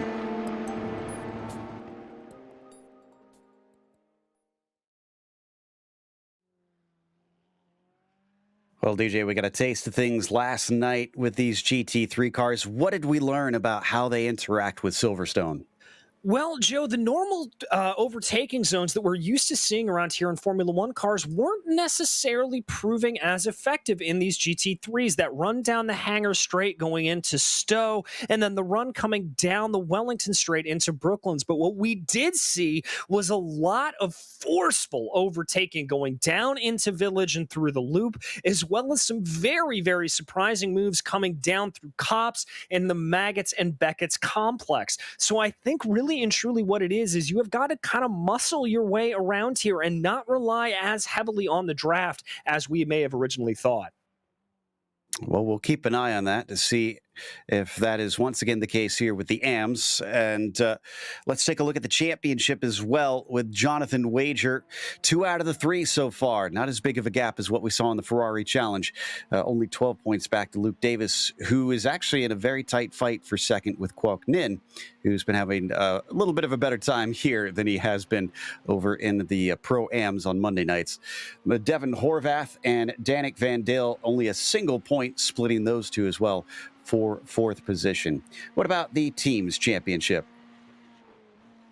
In that team's championship, it is Lunatic Racing leading Parabola Cobalt by 18 points, followed by Parabola NFR, who are only 2 points back. 11 points back from them is SRT Esports Blue, and a further 10 points back is YS Motorsports Black. So a pretty tight finish there all the way through. And for today's race, it's going to be slightly different from what we just watched with the Ferraris. It's 5 minutes longer, so 40-minute race, but it still has a single pit stop as they've limited the fuel compared to what the real cars have on board. It's also open setup, whereas we saw it be fixed setup before. Drivers can now try and tweak these to find speed, and with multiple makes, whereas the Ferraris are a single spec, that could play a big role in being quick around here. Disqualification at 17 incidents and a drive-through at 13, just like we saw before. Same thing, of course, with the bonus points. 2, waiting for drivers to put times down. It looks like Luke Davis is actually pretty quick here. Ooh, Pavolano now takes the provisional pole, but where is Wager? Well, it looks like he hasn't been able to set a good time yet. I think his first lap was actually deleted, Joe, but he did just go purple through Sector 1 and set a personal best through Sector 2, so watch out for that Audi. It looks particularly quick. And last time out, it was all about chicanes being the concern, where drivers have to worry about not blowing those and getting those off tracks. Here, there's just a lot of fast corners where they've got that paved runoff. That is legal, where you see him go beyond the curb there. But you'll see Copse, different story here, DJ. Yeah, indeed. You cannot run too wide at Copse there, or you will pick up not only an off track, but if you get it too egregiously, you can pick up a slowdown penalty. So you've got to be very, very careful about that. And then coming through here as well, this is one of the most crucial sections of the track, coming up through Maggots and Beckett's. You've really got to nail Beckett's just right to get the good blast onto the Hangar Straight and keep that speed up. Looks like he's not the only one that had an off track. We've got about half the field that have yet to set a time after that first lap is done, but it's a long time around here. And the most we saw for many of the drivers was only 3 times around. So it looks like that'll be the case for Wager. This second lap might wind up being critical, especially if this is the best working range for the tires. Let's see as he brings the Audi out of club and along the Hamilton Straight across the line. It is a 59.4, the first driver to break 2 minutes. A mega lap there from Jonathan Wager, really throwing it down, and he is going to call it a day, stopping the car right there. So that Audi calling it enough, 0.8 of a second above his nearest rival of Michael Pavolano, who also parks it. He is going to call it a day. Wow, okay, so Luke Davis will try and respond. We're watching him, and he's actually just taken his second lap. That one, unfortunately, not an improvement, about 0.4 slower. This is going to be his last attempt here on lap 3 to try and go any quicker and only have 19 of 25 or almost, 30-some cars that have set a time. Indeed, a lot of drivers here, I think, falling afoul of those track limits, Joe. So Luke Davis here up in third has got to be pretty pleased with that as he works his way around left field right now. Just saw William Alcala being able to bump his way up into P9. Jason Burmeister able to put a time down to come home in 21st. It looks like that was a bit of a slow lap for him. Fonseca has his second lap deleted, and he was pretty quick last week, so that means he's got to try and hustle around here, get one in. We're running out of time for drivers who can start another lap. And in fact, I think the next driver across will be taking his final attempt. That's Christopher Rines that I'm watching. And then Luke Davis is not too far behind him as we watch him through the Magnuson-Beckett sequence.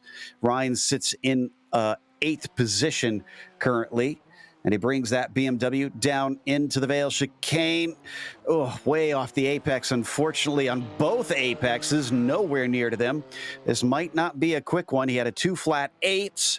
What is it going to be? A discounted lap, unfortunately. Plord crosses, also has his lap deleted. Neil Alexander, and then it's Luke Davis up next. We have Davis on screen. Alexander sits 14th. He doesn't improve. Luke Davis comes across, and he does not go quicker. But Colin McKenzie bumping his way up into P2 with a great time for the 15. Jonathan Wager looks like his lap was discounted as well, so he will stay on the pole with that 159.4, but not able to improve on it. Blaze has his lap deleted, so he'll stay put. Barry Cochran's going to be the next one. We're watching on board with Wager, who came back out, but just didn't have enough time to get another lap in, unfortunately. So his day is done. Cochran does go quicker. He bumps himself up to 17th. Matt Hilton, who is in 16th right now, goes down to a 2:01.8, and he doesn't improve position, unfortunately. No, he does not. Jonathan Wager, I think, just getting some practice in here as he will not be able to complete this lap as he crossed over with not enough time. Waiting to see a couple of other drivers here coming across to see if they have anything. Looks like Fonseca able to come in with a P5. Yes, a much-needed lap from him. Burmeister is up next in the 74. And he unfortunately has the lap deleted. Gowan goes faster. He jumps to 18th, but we're down to 13 some seconds left. And that is it. That's all of our cars that are able to set a time from here. Indeed, so Wager putting a massive gap on the field, but it is very, very tight from there on back. 2nd and 11th separated by just over a second.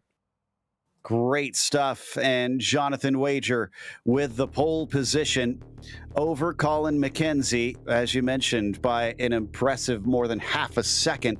Pablano starts from 3rd as Devin Horvath will be P4. After that, Miguel Fonseca with his one-timed lap that count was good enough for 5th. Luke Davis eventually falling backwards to 6th in the qualifying. Sean Mulholland starts 7th. Nick McLaughlin in 8th. It's Ethan Tavitas in 9th, followed by Christopher Rines, rounding out your top 10. Cochran will be coming home in 11th, followed by William Alcala with Nico Zanadakis in 13th and Robert Go in 14th. Mikel Plord will be lining up in 15th, and to the outside of him, it'll be Neil Alexander with Matt Hilton and Josh Gowan behind them. Barry Cochran lines up 19th, followed by Patrick Cowgill in 20th.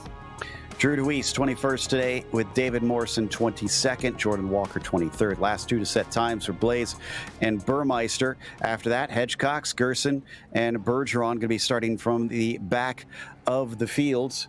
And in fact, we've got a few of our onboards, including Bergeron. Sylvian going to be starting from tail end Charlie today, so that'll be an interesting perspective, especially without a qualifying time. We've also got Kwok Nin giving us a view just outside of the top 10 here this evening, starting from 11th spot. Miguel Fonseca also going to show us his perspective, and he is going to be giving us a view from 5th on the grid, so a little bit farther up. And then finally, it is Devin Horvath, who starts from one spot up in P4. It's not easy being green. Let's hope that he's got a pretty easy time trying to make one more step onto the podium. There we go. There is Kwok Nin's training to beat Goku. Okay. All right. And so we've got a different movie card. There you go, DJ. You requested it. And there it is. Indeed. All right. Way to go, Quack. Thank you. I love when the drivers are actually acquiescing to some of our petty demands up here from the booth as we now take off behind the pace car, and Jonathan Wager is going to try to make it 3 for 4 today.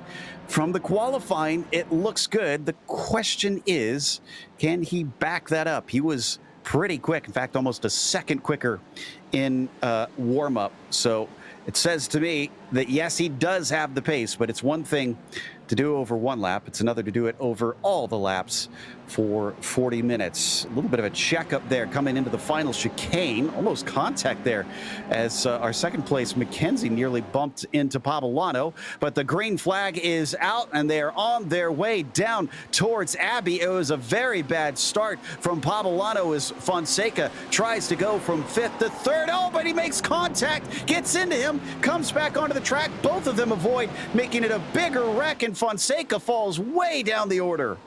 Falls way down the order, and lots of drivers trying to go by. Michael Pavolano forced to the inside there of Village, and that's going to be a big slowdown penalty for him, but he is at least able to get back on track and keep going, but he will settle around 17th place. A messy start, but I didn't see any major accidents, just drivers getting a little bit rusty with the clean racing. Meanwhile, down into Brooklands, we finally had our first incident. Looks like Gowan and Deweese, and Jordan Walker as well. All of them out of Aintree. Yeah, big kerfluffle there. Lots of drivers pointing the wrong way. We'll pull up a replay on that a little bit later on to find out exactly what happens, but you can see them all just trying to get back on track at this point. All right, we're only halfway through the first lap. Wager about a second ahead, and you can see we still got a pretty close fight behind him, as that is Horvath ahead of Davis. Christopher Ryan spins off behind them in the BMW, and another car joins him. That's Hedgecock's off behind him. I don't know about Hedgecock's, but that was a solo spin there for Christopher Rines. Just lost control of the car over the curbs at Copse. Hedgecock, same deal, I can confirm. Just cold tires, it seems, costing a number of drivers grip, and these fast turns are biting them left and right. Meanwhile, a little bit of a look to the inside there, farther back on the cameras. McLaughlin was trying to scare Davis off the racing line, but nothing doing there. No, nothing doing there as we continue on. Jonathan Wager starting to pull a little bit of a gap here. I see some smoke in the back. I'm not sure if that's an off. I see Kwok Nin falling down the order a little bit, so there may have been a problem there for him. Yeah, he made contact with Neil Alexander, and Alexander got the worst of it. He fell down to 20th, Nin in 14th. In the meantime, Wager is off like a shot. 1.5 seconds over Mackenzie already. Yeah, that's exactly what he needs to do. That Audi, not exactly known for being the fastest in a straight line, so he is really going to want to try to pull away and break that draft as soon as possible. The Ferraris, which make up 2 through P5, are good all-around cars, that 488 GT3 Evo, but they should be a little bit faster, especially if they're able to tuck up in the draft. Yeah, wow, the Ferrari is certainly showing itself here today at Silverstone. Otherwise, the top, 8 only has 2 other makes, 1 Audi, 1 Porsche. We've had a problem for Jordan Walker. He's come into pit lane. Let's start with some replays, though, as we had an incident with Gowan that we're going to review first. Indeed. This is out of Aintree. Go ahead. Yeah, and this was the full kerfluffle, just lost it on his own, and that Ford up ahead losing it as well. I think he just touched the grass on the outside. The Audi there just trying to find a way to get around everything, lost it. I don't really think all 3 of them made contact. Whoa! Wow. Oh, no, but he didn't save it, and he spun back across. Oh, that would have been a great avoidance. But I wouldn't begrudge him if he was a bit angry at the drivers that did not lock the brakes down after those spins. So here's what happened with Fonseca. Remember, the very start we had contact. This was 3 wide, almost 4 wide, coming into Abbey, and of course it wasn't going to go well. I'm just very grateful with them being at the very front of the field. They didn't spin in front and cause just an almighty accident.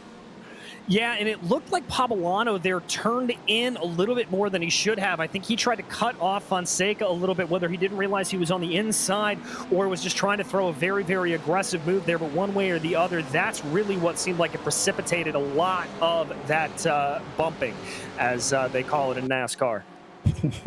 The thing that makes me sad is that, well, Miguel is the lone McLaren out there today, so representing my favorite brand amongst the GT3 class, and so he's under attack as to his inside. Looks like, oh, he's letting Poblano by. So that was a nice gesture there from the 13. The 101 gets a spot back. Doesn't really help him as much as not hitting him earlier in the race, unfortunately. But sportsmanship is still sportsmanship, and we tip our hats to it regardless. Absolutely. So letting him through as we come back now to those in front of them. This is the battle for second place. Now 2.5 seconds behind Jonathan Wager. That is McKenzie ahead of Horvath. We're also pulling along Davis. Indeed, they are. Now, this is one of the areas of the track that surprisingly last night, Joe, we saw a lot of action diving down into maggots. Not normally where you see a lot of overtaking, but we had some fantastic side-by-side battles there last night. Oh, big off in the back. I believe that's Cowgill. It is indeed going through cops. Cowgill, the latest victim, and eventually gets the car going. Did he hit anything? I don't think he did. Yeah, he just spun off to a halt. So no damage for the Lambo. Just has to pick up his ego and carry on, unfortunately. Indeed, and we're seeing a lot of drivers here today struggle through cops. Maybe a result of some cooler tire temperatures. It is only 77 degrees out on track, and especially in those early stages of the race, you can get a lot of twitchy tires coming through that corner if you're not careful. Indeed. Wager setting the fastest lap in the meantime. And I wonder if we could hop on board with our third place driver giving chase here, Devin Horvath. He's one of our onboard cams here today. And just behind the teammate of Luke there, Colin McKenzie. So flanked by 2 cars, I think from sister teams actually here, as they come on to the Wellington Straight. There is the camera that we've got from Horvath, just checking his mirrors a little bit up the Wellington Straight, back to looking forward, and no overtake this time into that very popular overtaking zone. Yeah, but a lot of oversteer there in the car. You saw how much he was fighting it coming down into Brooklands, and that's really, really allowing for McKenzie to sprint away a little bit. And look at Luke Davis starting to close up behind here, maybe thinking about a move coming down into cops. He's certainly got the speed, but he's going to back off. Well, we saw some drivers get brave last night with the Pro-Ams for the GT3s, and I wouldn't be surprised if that repeated today as well. Nobody learning their lesson from the Hamilton-Verstappen incident, apparently, and coming into the Maggots-Beckett sequence, it has now become a battle for third instead of second. Horvath having to play rear guard instead of attacking McKenzie.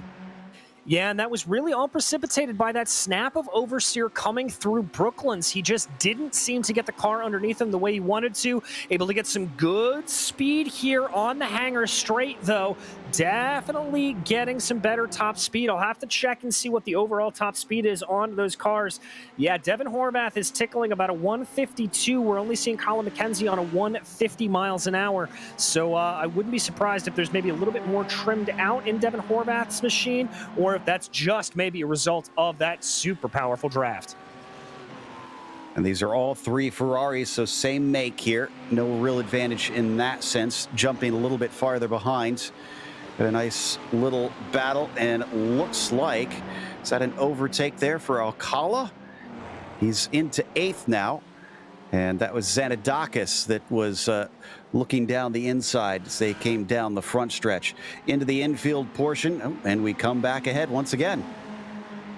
Indeed, we do. It really looks like Devin Horvath is just struggling with that car at this point, and I think we're going to see a move here from Luke Davis. Yes, he's going to pop his way out to the inside. Think about it. No, he keeps faking me out like that. Luke, you keep trying to trick me.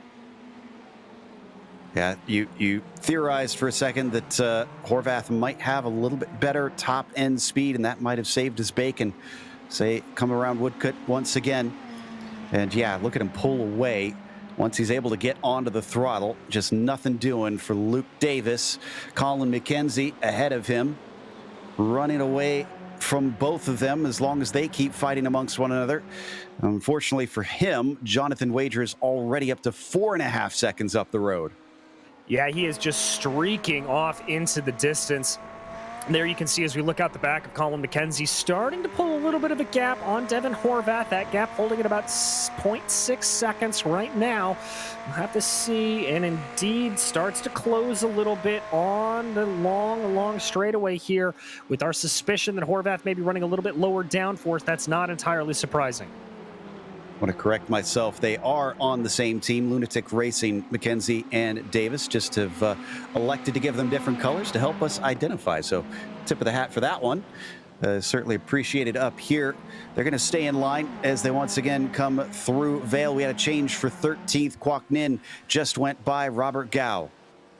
Yeah, Nin down 2 starting positions, remember, as a result of that spin. So he's on a little bit of a recovery drive here. Oh, behind them, a spin. Robert now got hit by Barry Cochran, and he goes from losing his spot to unfortunately finding himself facing the wrong way. He'll lose another one to Christopher Rhines, trying to keep it from happening to Joseph Gerson as well. The 28's got the inside coming into Abbey. This should be job done, and it is. All right, so that move has been handled here as we continue to look our way forward. Watching that Porsche, one of the few Porsches in the field here today, under attack now from Barry Cochran in that Ford. Whoa, that was almost a very late dive for Cochran.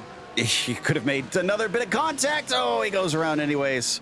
So Robert spins on his own this time. Last time it was contact with Barry that caused that one, the 151. Having a bit of a bad day here on lap 6. Yeah, not exactly the best. Got a nice little teammate battle here racing up for YS Motorsports. That's Sean Mulholland leading William Alcala. And Alcala's been able to close in on these last couple of laps. He gained a half a second on the last lap. Now be able to tuck in behind in the draft, provided he can just get through this Maggots-Beckett's complex nice and easy here. But he's got to watch out, Alcala does, because Nico Xanadakis in that BMW is looking very threatening in the rearview mirror. And the BMW is known for being pretty powerful in a straight line. Let's see. Ooh, this is good for Alcala. His teammate just ahead of him. Mulholland does not defend. Williams got an open door. Does he step through? Tries to get on the brakes deep. He's managed to get a nose ahead coming through Stowe. Job is done. Well, there might be another spot gone for Mulholland as Xanadakis looks to take advantage of it. He finds the door open himself. He goes a little bit deep, but I think he's got it. Could see a cutback. No, Sean can't find any track there. No, now he's got it as he gets inside on the second part of club, but nearly makes contact. And now Xanadakis is into 8th.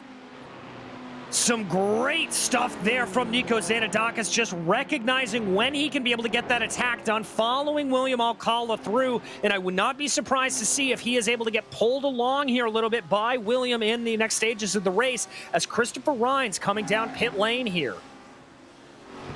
So Rhines going to take a stop, hits his markers, looks like, doesn't overshoot it, and takes service. Back up to the battle for second. Luke Davis dropping a bit. It is now back to being between McKenzie and Horvath. Indeed it is. Luke Davis just, I think, made a couple of mistakes on that last lap. Wasn't able to keep the speed up as much as he would like.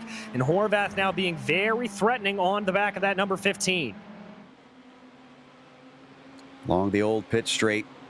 Horvath just sticking with it, which is what he needs to do here. See if he can get a mistake out of that 15 car. Already 15 minutes in, 14 minutes in really, into this race. So still plenty of time left to go. We hop on board with Devin. See, weaves it through the Maggots-Beckett sequence, using that VR to spot his apexes. Onto the hanger straight he goes. And if my eyes don't deceive me in the background, in fact, he's trying to get himself a little bit of cool air, it looks like. Got a fan blowing to help things out. Indeed he is, and that's very common for a lot of these VR users. One thing they don't tell you when you buy one is just how hot it can get around your eyes. Joe, you and I have had a race where we've had drivers talking about being blinded by hot sweat before, so that is a mental image for you to have and gives you an idea of just how hot it can be as Horvath starts to look aggressive here. I think Blinded by Hot Sweat is my heavy metal album name. But anyways, as we come down into Abbey, Colin McKenzie pulls away as Horvath not brave enough to stick right to that rear bumper. No, Horvath is going to back it up a little bit. I think he knows he's got the pace here potentially through these corners, but he just doesn't want to risk it just yet. That's good heads-up driving there from him. Ooh, great exit coming off the loop and through Aintree. He's going to feel the slipstream here, and it's a little wide from McKenzie as well. He is now vulnerable, but he doesn't cover off the inside. Horvath, can he send it through? Coming down into Brooklands, he's going to try. He manages to get the nose ahead, and he is past. McKenzie goes down to third, Horvath to second. McKenzie trying to fight back a little bit, but just doesn't quite have the run coming through Luffield, and that is going to be Horvath securing that second place. Nicely done. Also think Kwok Nin took another spot. Yeah, he overtook Matt Hilton. So the 86 trying to make up for some early issues and a less than impressive qualifying for what he's done in previous rounds so far this season.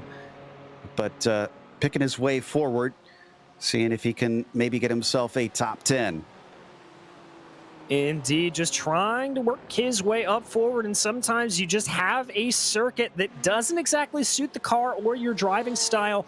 We heard a lot of BMW drivers last night talking about how they really didn't like this place. The Beamer just didn't exactly feel right around here, and so I think Kwok fighting a little bit against that as he tries to work that German mark around here. He's trailed by another one. Oh, somebody off. That's Cowgill, I think. Cowgill having to take a tow. And was this Cops again? It was. Unfortunately, this time he did hit the barrier as this one was snap oversteer.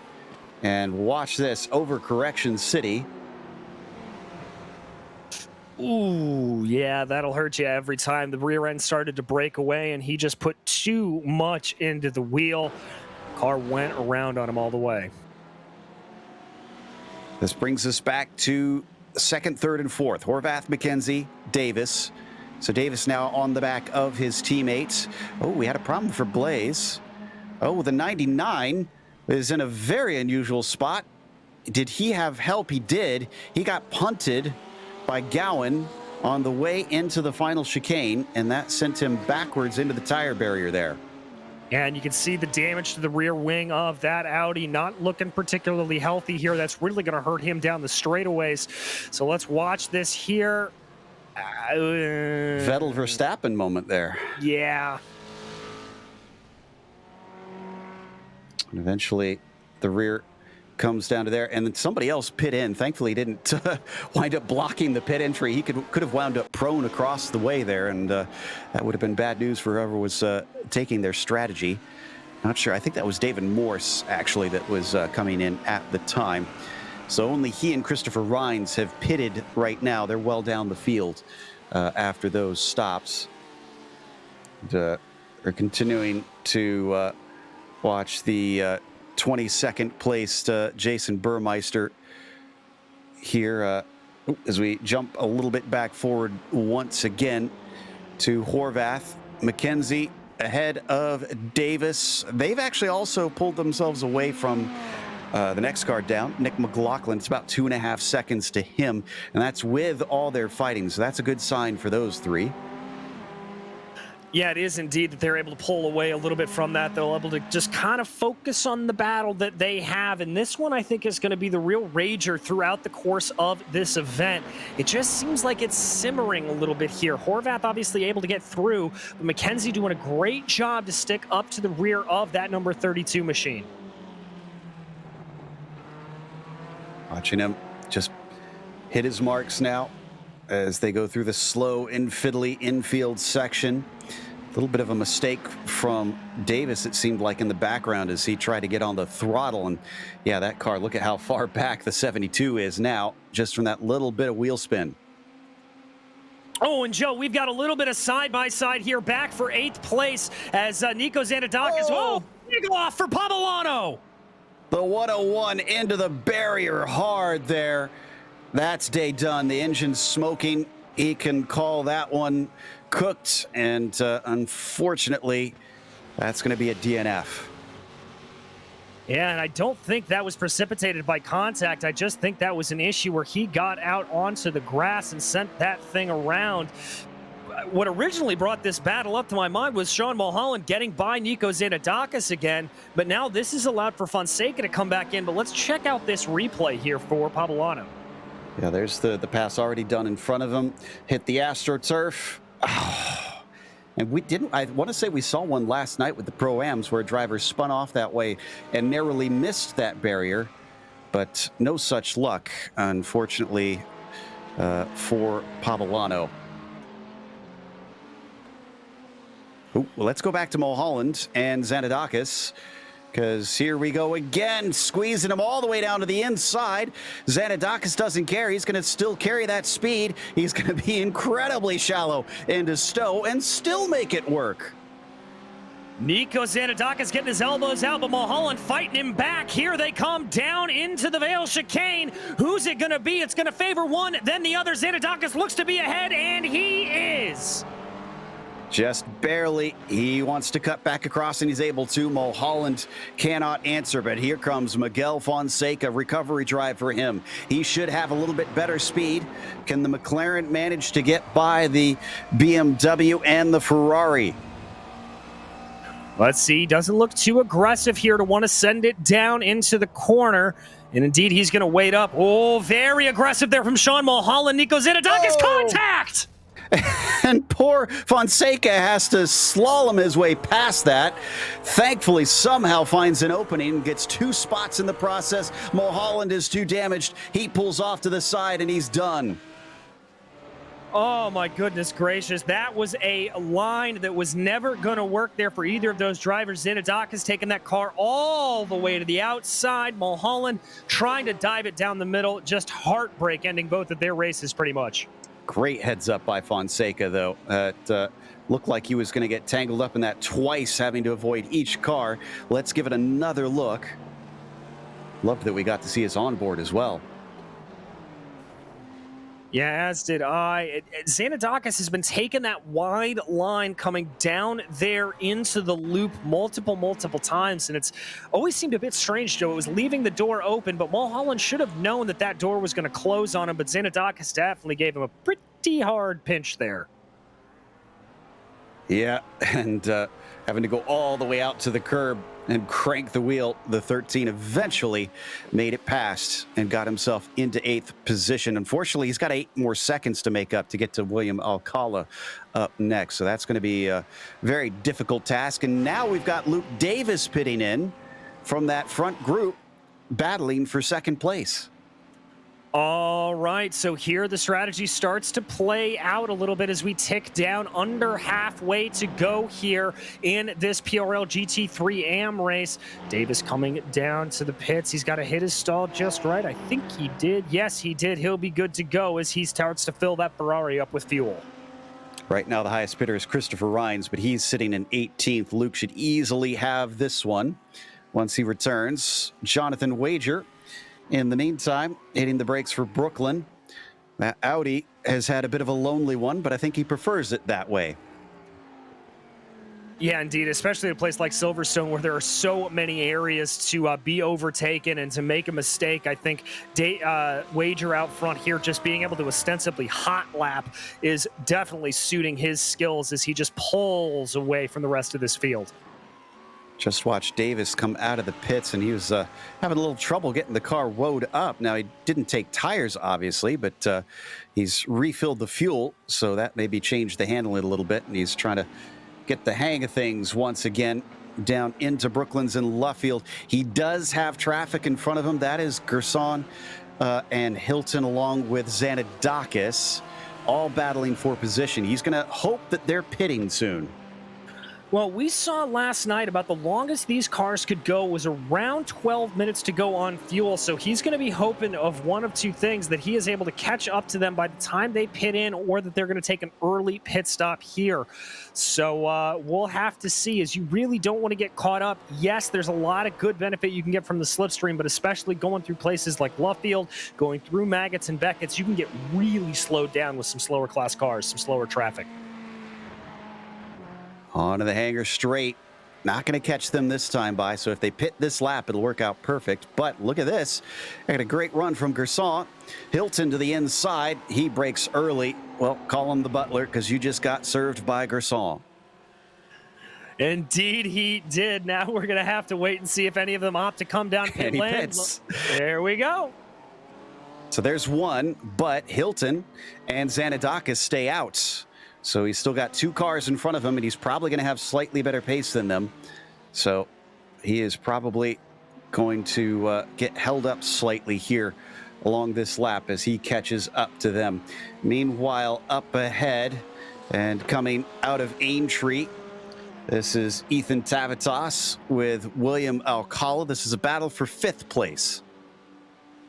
It is indeed, and Alcala really doing a good job to work his way up through the field. He's up 6 right now as Zanadakis behind him has had a spin, it looks like, coming through the loop. It's off track, doesn't look like he hit anything, just having to wait, and now he's got a spot he can go. Falls down to 12th position in that exchange. Not the best day for Nico Zanadakis. He started this lap in 10th, so yeah, 3 spots lost. 2 spots, actually. Indeed, as we keep an eye here on our leader as he makes his way down the long hangar straight here, working his way down into Stowe. Let's see if he decides to pull off and pit here, or if he can make this eke out a lap longer. My goodness, well, he does pit. Wager, we had high expectations, but he's exceeded even those, it feels like, as he is just trouncing the field here today. Maybe a bit premature, but I'm starting to wonder if next season they're even going to promote him up to the Pro-Ams potentially, or maybe over to the Porsche Cup on Thursday night with some of the real top talent, because my goodness, is he fast. Yeah, he is dangerously quick. By the way, looking behind him, it doesn't look like a lot of the other leaders are deciding to come down pit lane. Horvath, McKenzie, McLaughlin, Tavitas, Alcala, all staying out here. So it looks like that Wager will feed back out. He's got a nice little gap, it looks like. Just run in some clean air coming out between Alcala and Fonseca. And Davis just came across the line. He did have to try and overtake Matt Hilton on that lap, which slowed him up to about a 2:01.4. Unfortunately, there's Hilton in his BMW trailing the Ferrari. Looks like Barry Cochran taking his service. And with Wager back out on track, he's running 6. As you mentioned, we're still waiting for Horvath, McKenzie, McLaughlin, Tavitas, and Alcala to pit. I anticipate that being this lap or the next one, that those drivers are going to come in. Horvath leads the lap, but that's not a bonus point in this series. So at most, this is just a little bit of feeling of maybe what could have been if Wager wasn't here. Yeah, exactly. As Devin continues to work his way around, I would not be surprised if we see a lot of cars pulling down pit lane. I think this is going to be about the end of the pit cycle here for them. We'll know very, very shortly as they work their way onto the hangar straight right now. We'll know when they come out of Stowe.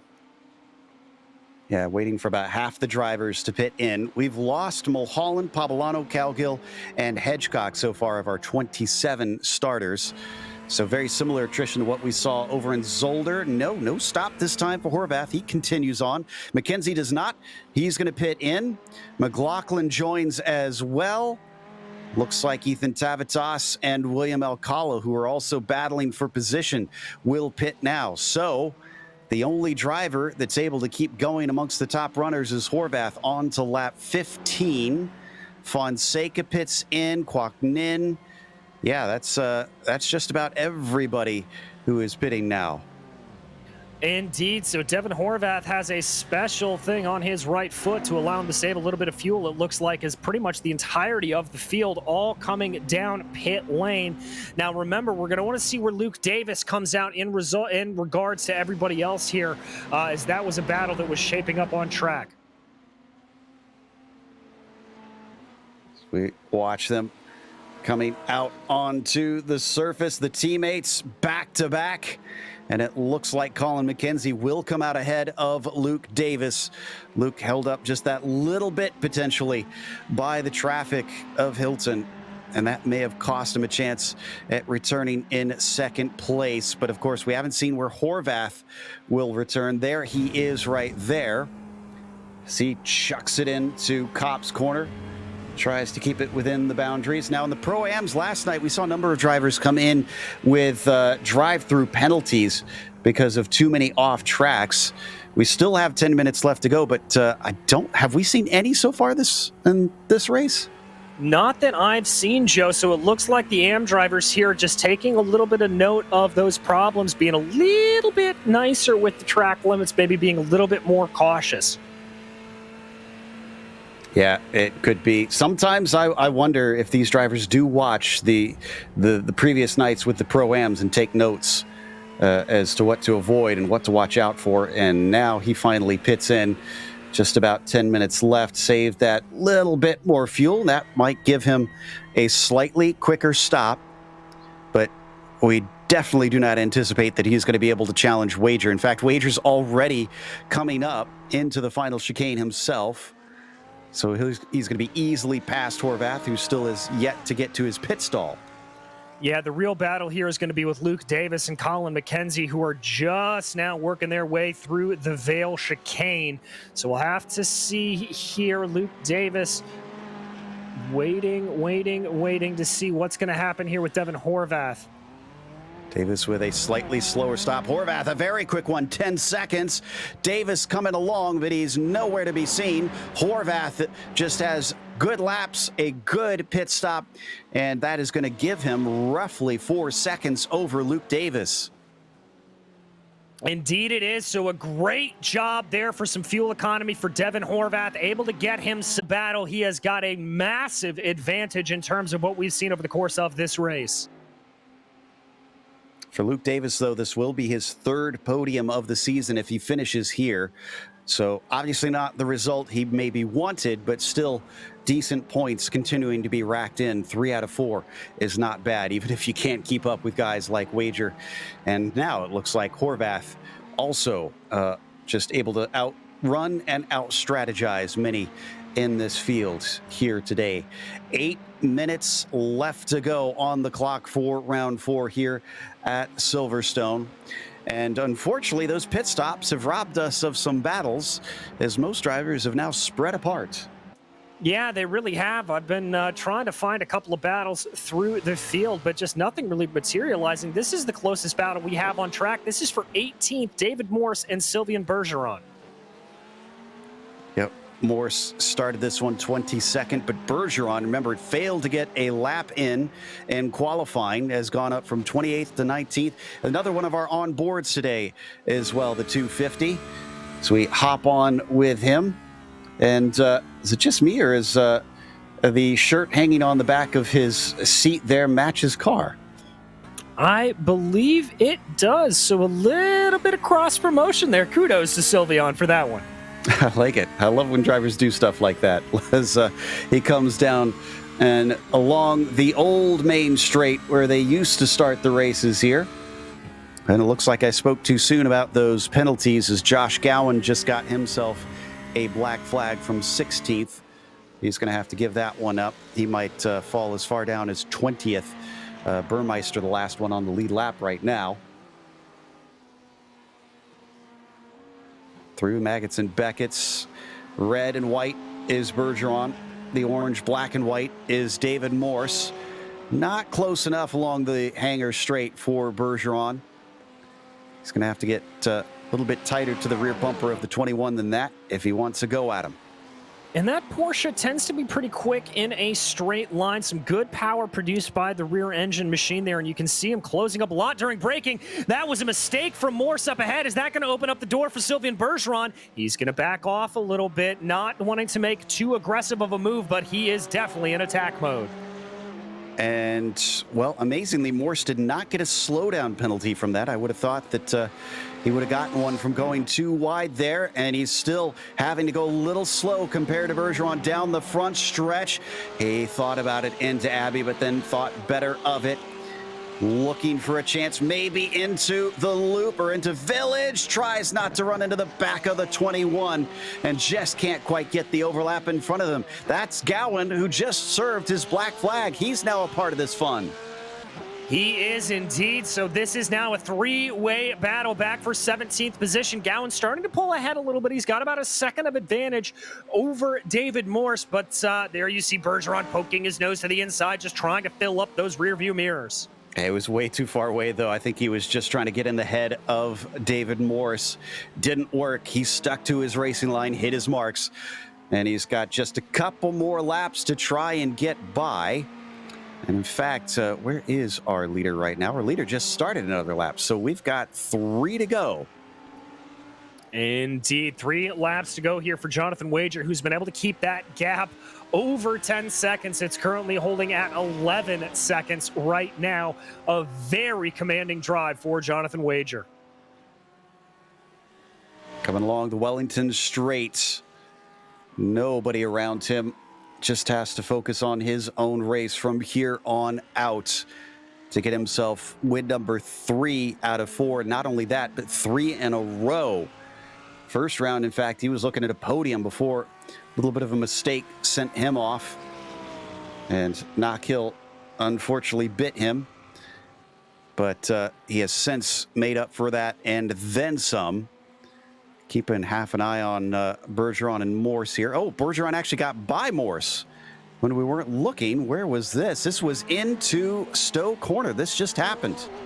Yeah, good job of just sending that car in deep through Stowe, using that draft and the better top line speed of the Porsche to really pull out a good advantage.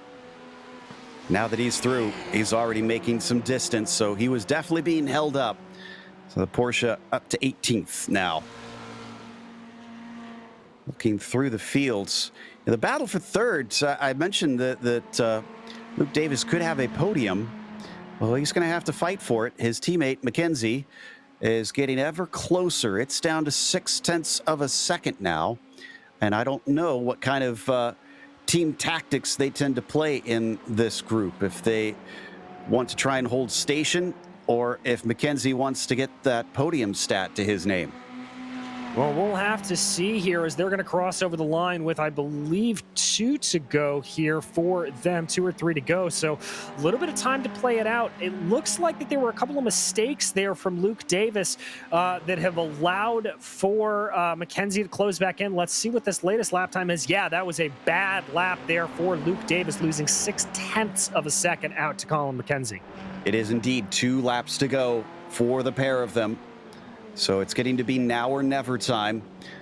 If McKenzie wants it, he is going to have to push hard and try to make an overtake out on track. No more pit stops or strategy shenanigans to help him get by. Looked like a tiny bit of wheel spin for Luke Davis as he tried to get the throttle down. The clouds come over to help cool those tires off, and he's going to need it. Yeah, indeed he is, especially if he's spinning those rear tires. The track temperature has risen by a single degree. It's up to 78 degrees Fahrenheit right now.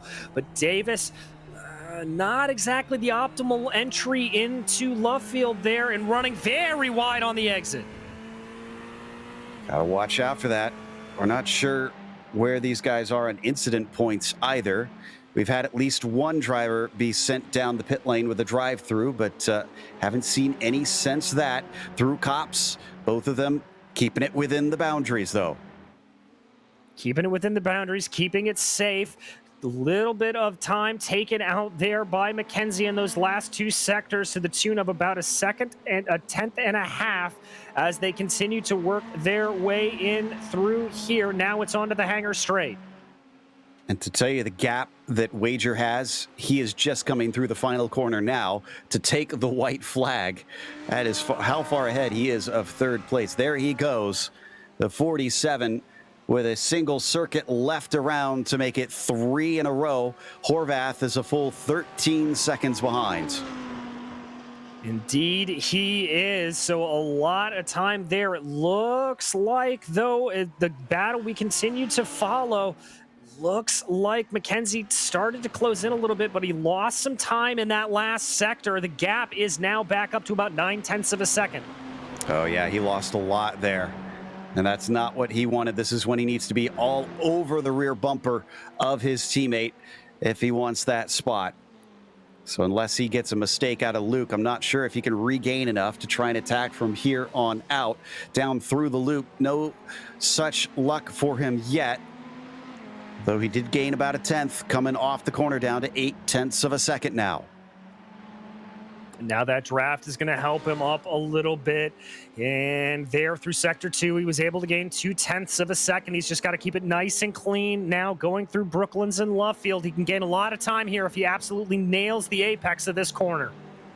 Let's not forget that old adage that we hear all the time in racing. It's one thing to catch a driver. It's another to pass them. And speaking of which, looks like Barry Cochran just got by Gerson. Well, Gerson's going to fight back, actually. This is for 12th and 13th. And indeed, Joseph manages to pull right back by. Nicely done. Nicely done indeed, but that Ford, very quick in a straight line, going to try to take a little bit of a move down to the inside of Brooklands. Gets his nose in, but he's given space by the Lamborghini and still can't get the spot back. We got to go to Jonathan Wager. What a domination it's been for him in these last 3 races. It is going to be victory number 3 in round 4 as the 47 comes out of Club Corner and wins here in Silverstone. Absolutely dominant. Doesn't even begin to describe this victory for Jonathan Wager. We've got to wait a full 15 seconds for Devin Horvath to cross the line in second. Still valuable points for Horvath, and Luke Davis is going to get his 3rd podium of the season, well ahead of Mackenzie. Almost looked like a shrug there from Devin Horvath, kind of like, it's the best I can do against the likes of Wager. Looks like Alcala and Hilton still in a bit of a fight for 9th position. Yeah, still fighting it out just a little bit more. Only a couple of corners to go for him, though. Don't think he's close enough, and he slips up a little bit. Yeah, I don't think Hilton's got this one. Alcala going to be able to retain 9th, Hilton in 10th. And looks like Gerson was able to beat Cochran as well for that 12th position. No other battles beyond that of our 20 cars. They're going to finish on the lead lap here today. It's going to take us to a quick break as well. We'll come back with the unofficial results as well as driver interviews here for the PRL GT3 AM Series, so don't go away. This is iRacing, the world's premier online racing game. iRacing puts you in the driver's seat to experience today's newest form of competitive motorsport, virtual racing, all from your home PC. Race virtually in endorsed series from NASCAR, IndyCar, IMSA, the World of Outlaws, Aussie Supercars and more. Take on legendary circuits like Daytona, Silverstone and the Nürburgring.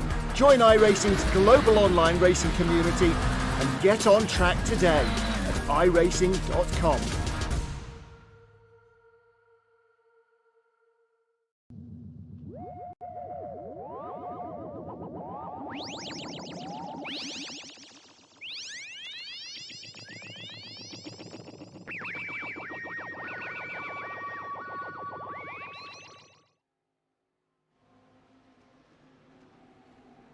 Welcome back to Silverstone. Round 4 in the PRL GT3 Amateur Series went to Jonathan Wager, and it really didn't look challenged the entire race through. It was a 15-second gap at the line between himself and his nearest rival, Devin Horvath, who finished second. Luke Davis still got his 3rd podium of the season, though, and has been consistent out there with his 3rd place today, ahead of his teammate Colin McKenzie, who finished fourth, as Nick McLaughlin was P5.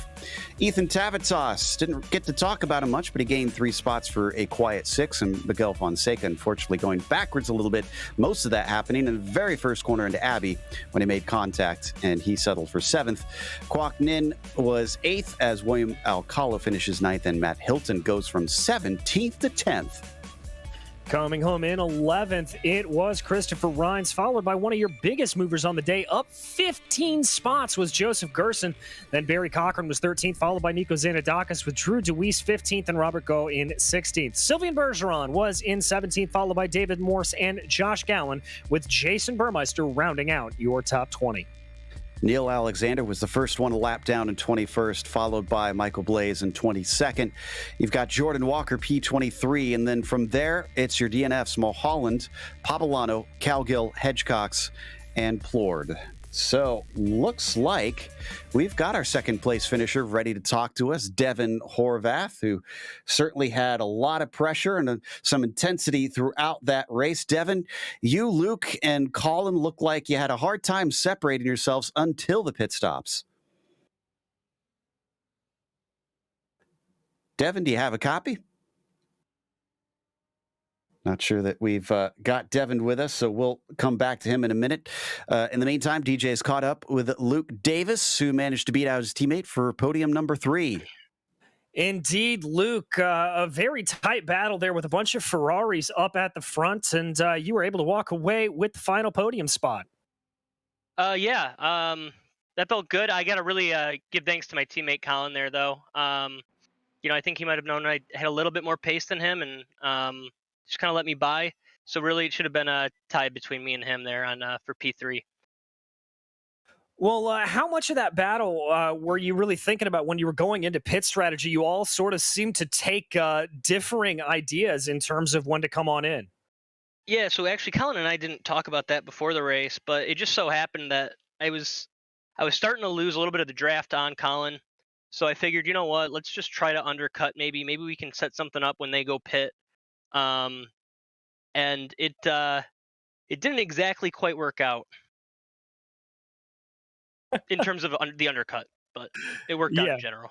Well, there you go. I mean, a third place, nothing to shake a stick at. But I have to ask you, we head from, the sort of absolutely smooth and pristine area of Silverstone to the bumpy as all get out Sebring. How do you think that's going to end up for you guys? Oh, I prefer Sebring way more than Silverstone. Silverstone's just not my track. There's something weird about it that I just can't get my head around. But I really enjoy Sebring. But it'll be a little bit harder to put in some practice with our team practicing for the Daytona 24. Well, I understand that, but we wish you all the best of luck at the 24 hours. 24 hours of Daytona. Sorry, it's been a long day. But anybody you want to thank for the run here today, my friend? Thanks, Precision Racing League, for putting this on. It's a great series, and you guys for broadcasting it as well. Team Lunatic, and thanks for everyone else that keeps in touch and helps me prepare for these races. Well, thank you and congratulations once again. That was your third place finisher, Luke Davis. And now, Joe, I believe you have caught up with your second place finisher, Devin Horvath. We have indeed. And Devin, as I was saying earlier, it seemed like things stayed pretty intense all the way up into the pit stops where it finally broke up for you. Yeah, exactly. I was trying to concentrate on just putting in consistent laps. And when I seen the other two go in early for pit stops, I knew I had to stay out as long as I could, and hopefully that was going to make the difference, and it did. It seemed like, though, that honestly for everybody, it was kind of a settle for second at best day today for how much speed Jonathan Wager has. Is there anything that you can do to try to run him down in the remaining races of the season? Yeah, I don't know. It seems like the last couple of races, we haven't even been remotely close in pace with him. So, but there's a couple tracks coming up that I'm looking forward to. So hopefully we can close the gap a little bit more. Yeah, in fact, the next one could certainly add some unpredictability. The bumps of Sebring, kind of notorious for catching even the best out. Are you looking forward to that, or is that elicit a groan out of you? No. I've raced there a little bit, not a ton, but the last time I raced there, I had pretty good luck and felt like I had pretty good pace. So we'll have to see. Well, best of luck. It was still a well-earned second place, and you showed great speed there today. Anybody you want to thank? Yeah, I'd like to thank YS Motorsports, my teammates Ethan, Sean, and Will, and also my wife that takes duty of looking after the kids every Tuesday so I can race. That's always hugely appreciated, I am sure, as that was Devin Horvath, who finished second out there today. Finally, DJ is talking to the man that apparently takes requests. It's Cochran. First and foremost, Quack, thank you for listening to the broadcast and taking my request to get the DB5 up there. Yeah, of course. I took a long time looking for like a good picture to see if you guys will like it. Well, I certainly love it. But on to the race today. You know, it's a pretty good performance from you. Not the best qualifying, but certainly able to work your way up through the field. Yeah. So yesterday I started in the back. So I was just kind of tagging along with the group. But I qualified. I don't even remember where I qualified. But I was in, I think, mid-pack. I didn't realize how crazy it could get up there to where like cars are like everywhere. And because I wasn't prepared for that, I was kind of confused and I couldn't see the apex or where to go. Gotcha. You answered my next question for me on that one then. But I guess looking ahead to Sebring, how you feeling about that? Is it going to be a little bit of a better run for you out there? Sebring is probably one of my top tracks. I haven't ran the BMW at it, but hopefully it'll take all the bumps pretty smoothly. I would just have to practice on it, I guess, more than I did so for Silverstone. Well, we wish you the best of luck when it comes to that time, my friend. Anybody you'd like to thank for the run today? My family, you guys, PRL, my team. I want to apologize to Alex for accidentally punting him on the first lap. But other than that, I'll see you guys in the next race. All right, we'll see you then, Quack. That was our 8th place finisher, Cochran. As that's going to wrap up our interviews for this evening, but the show is not over yet. We want to thank our sponsors before we take off, which includes ASR. They design and build the sturdiest and most durable aluminum profile racing simulation cockpits available in the market today. Visit them at advancedsimracing.com. And RaceLab. It helps you to improve your driving skills. Start using it now for free at racelab.app. As well as ButtKicker. Feel what you've been missing at thebuttkicker.com. And finally, NinjaTrader. Visit NinjaTrader.com and get started with a risk-free trading simulator to start tracking your performance. Thanks to the companies that provide the software and hardware for our broadcast listed here on your screen. And additional thanks to June Lalonde, who provides our wonderful music. Check out her Bandcamp for more great work. Thanks to the team today, DJ Zach and Dougie. You can find more info about GSRC at globalsimracingchannel.com or through our social media. And also check out our merchandise store at gsrc.storenv.com. There's a link in the description below. Don't forget while you're down there to subscribe to our YouTube channel so you don't miss a moment. And as we mentioned, the next race will be at both the Hungaroring and Sebring for our 2 series. That'll be January 25th at 8:30 p.m. Eastern. We have upcoming races for other series listed on the screen, so check those out. Mark them down on your calendar. But until next time, race clean, race hard, and we'll see you on the track.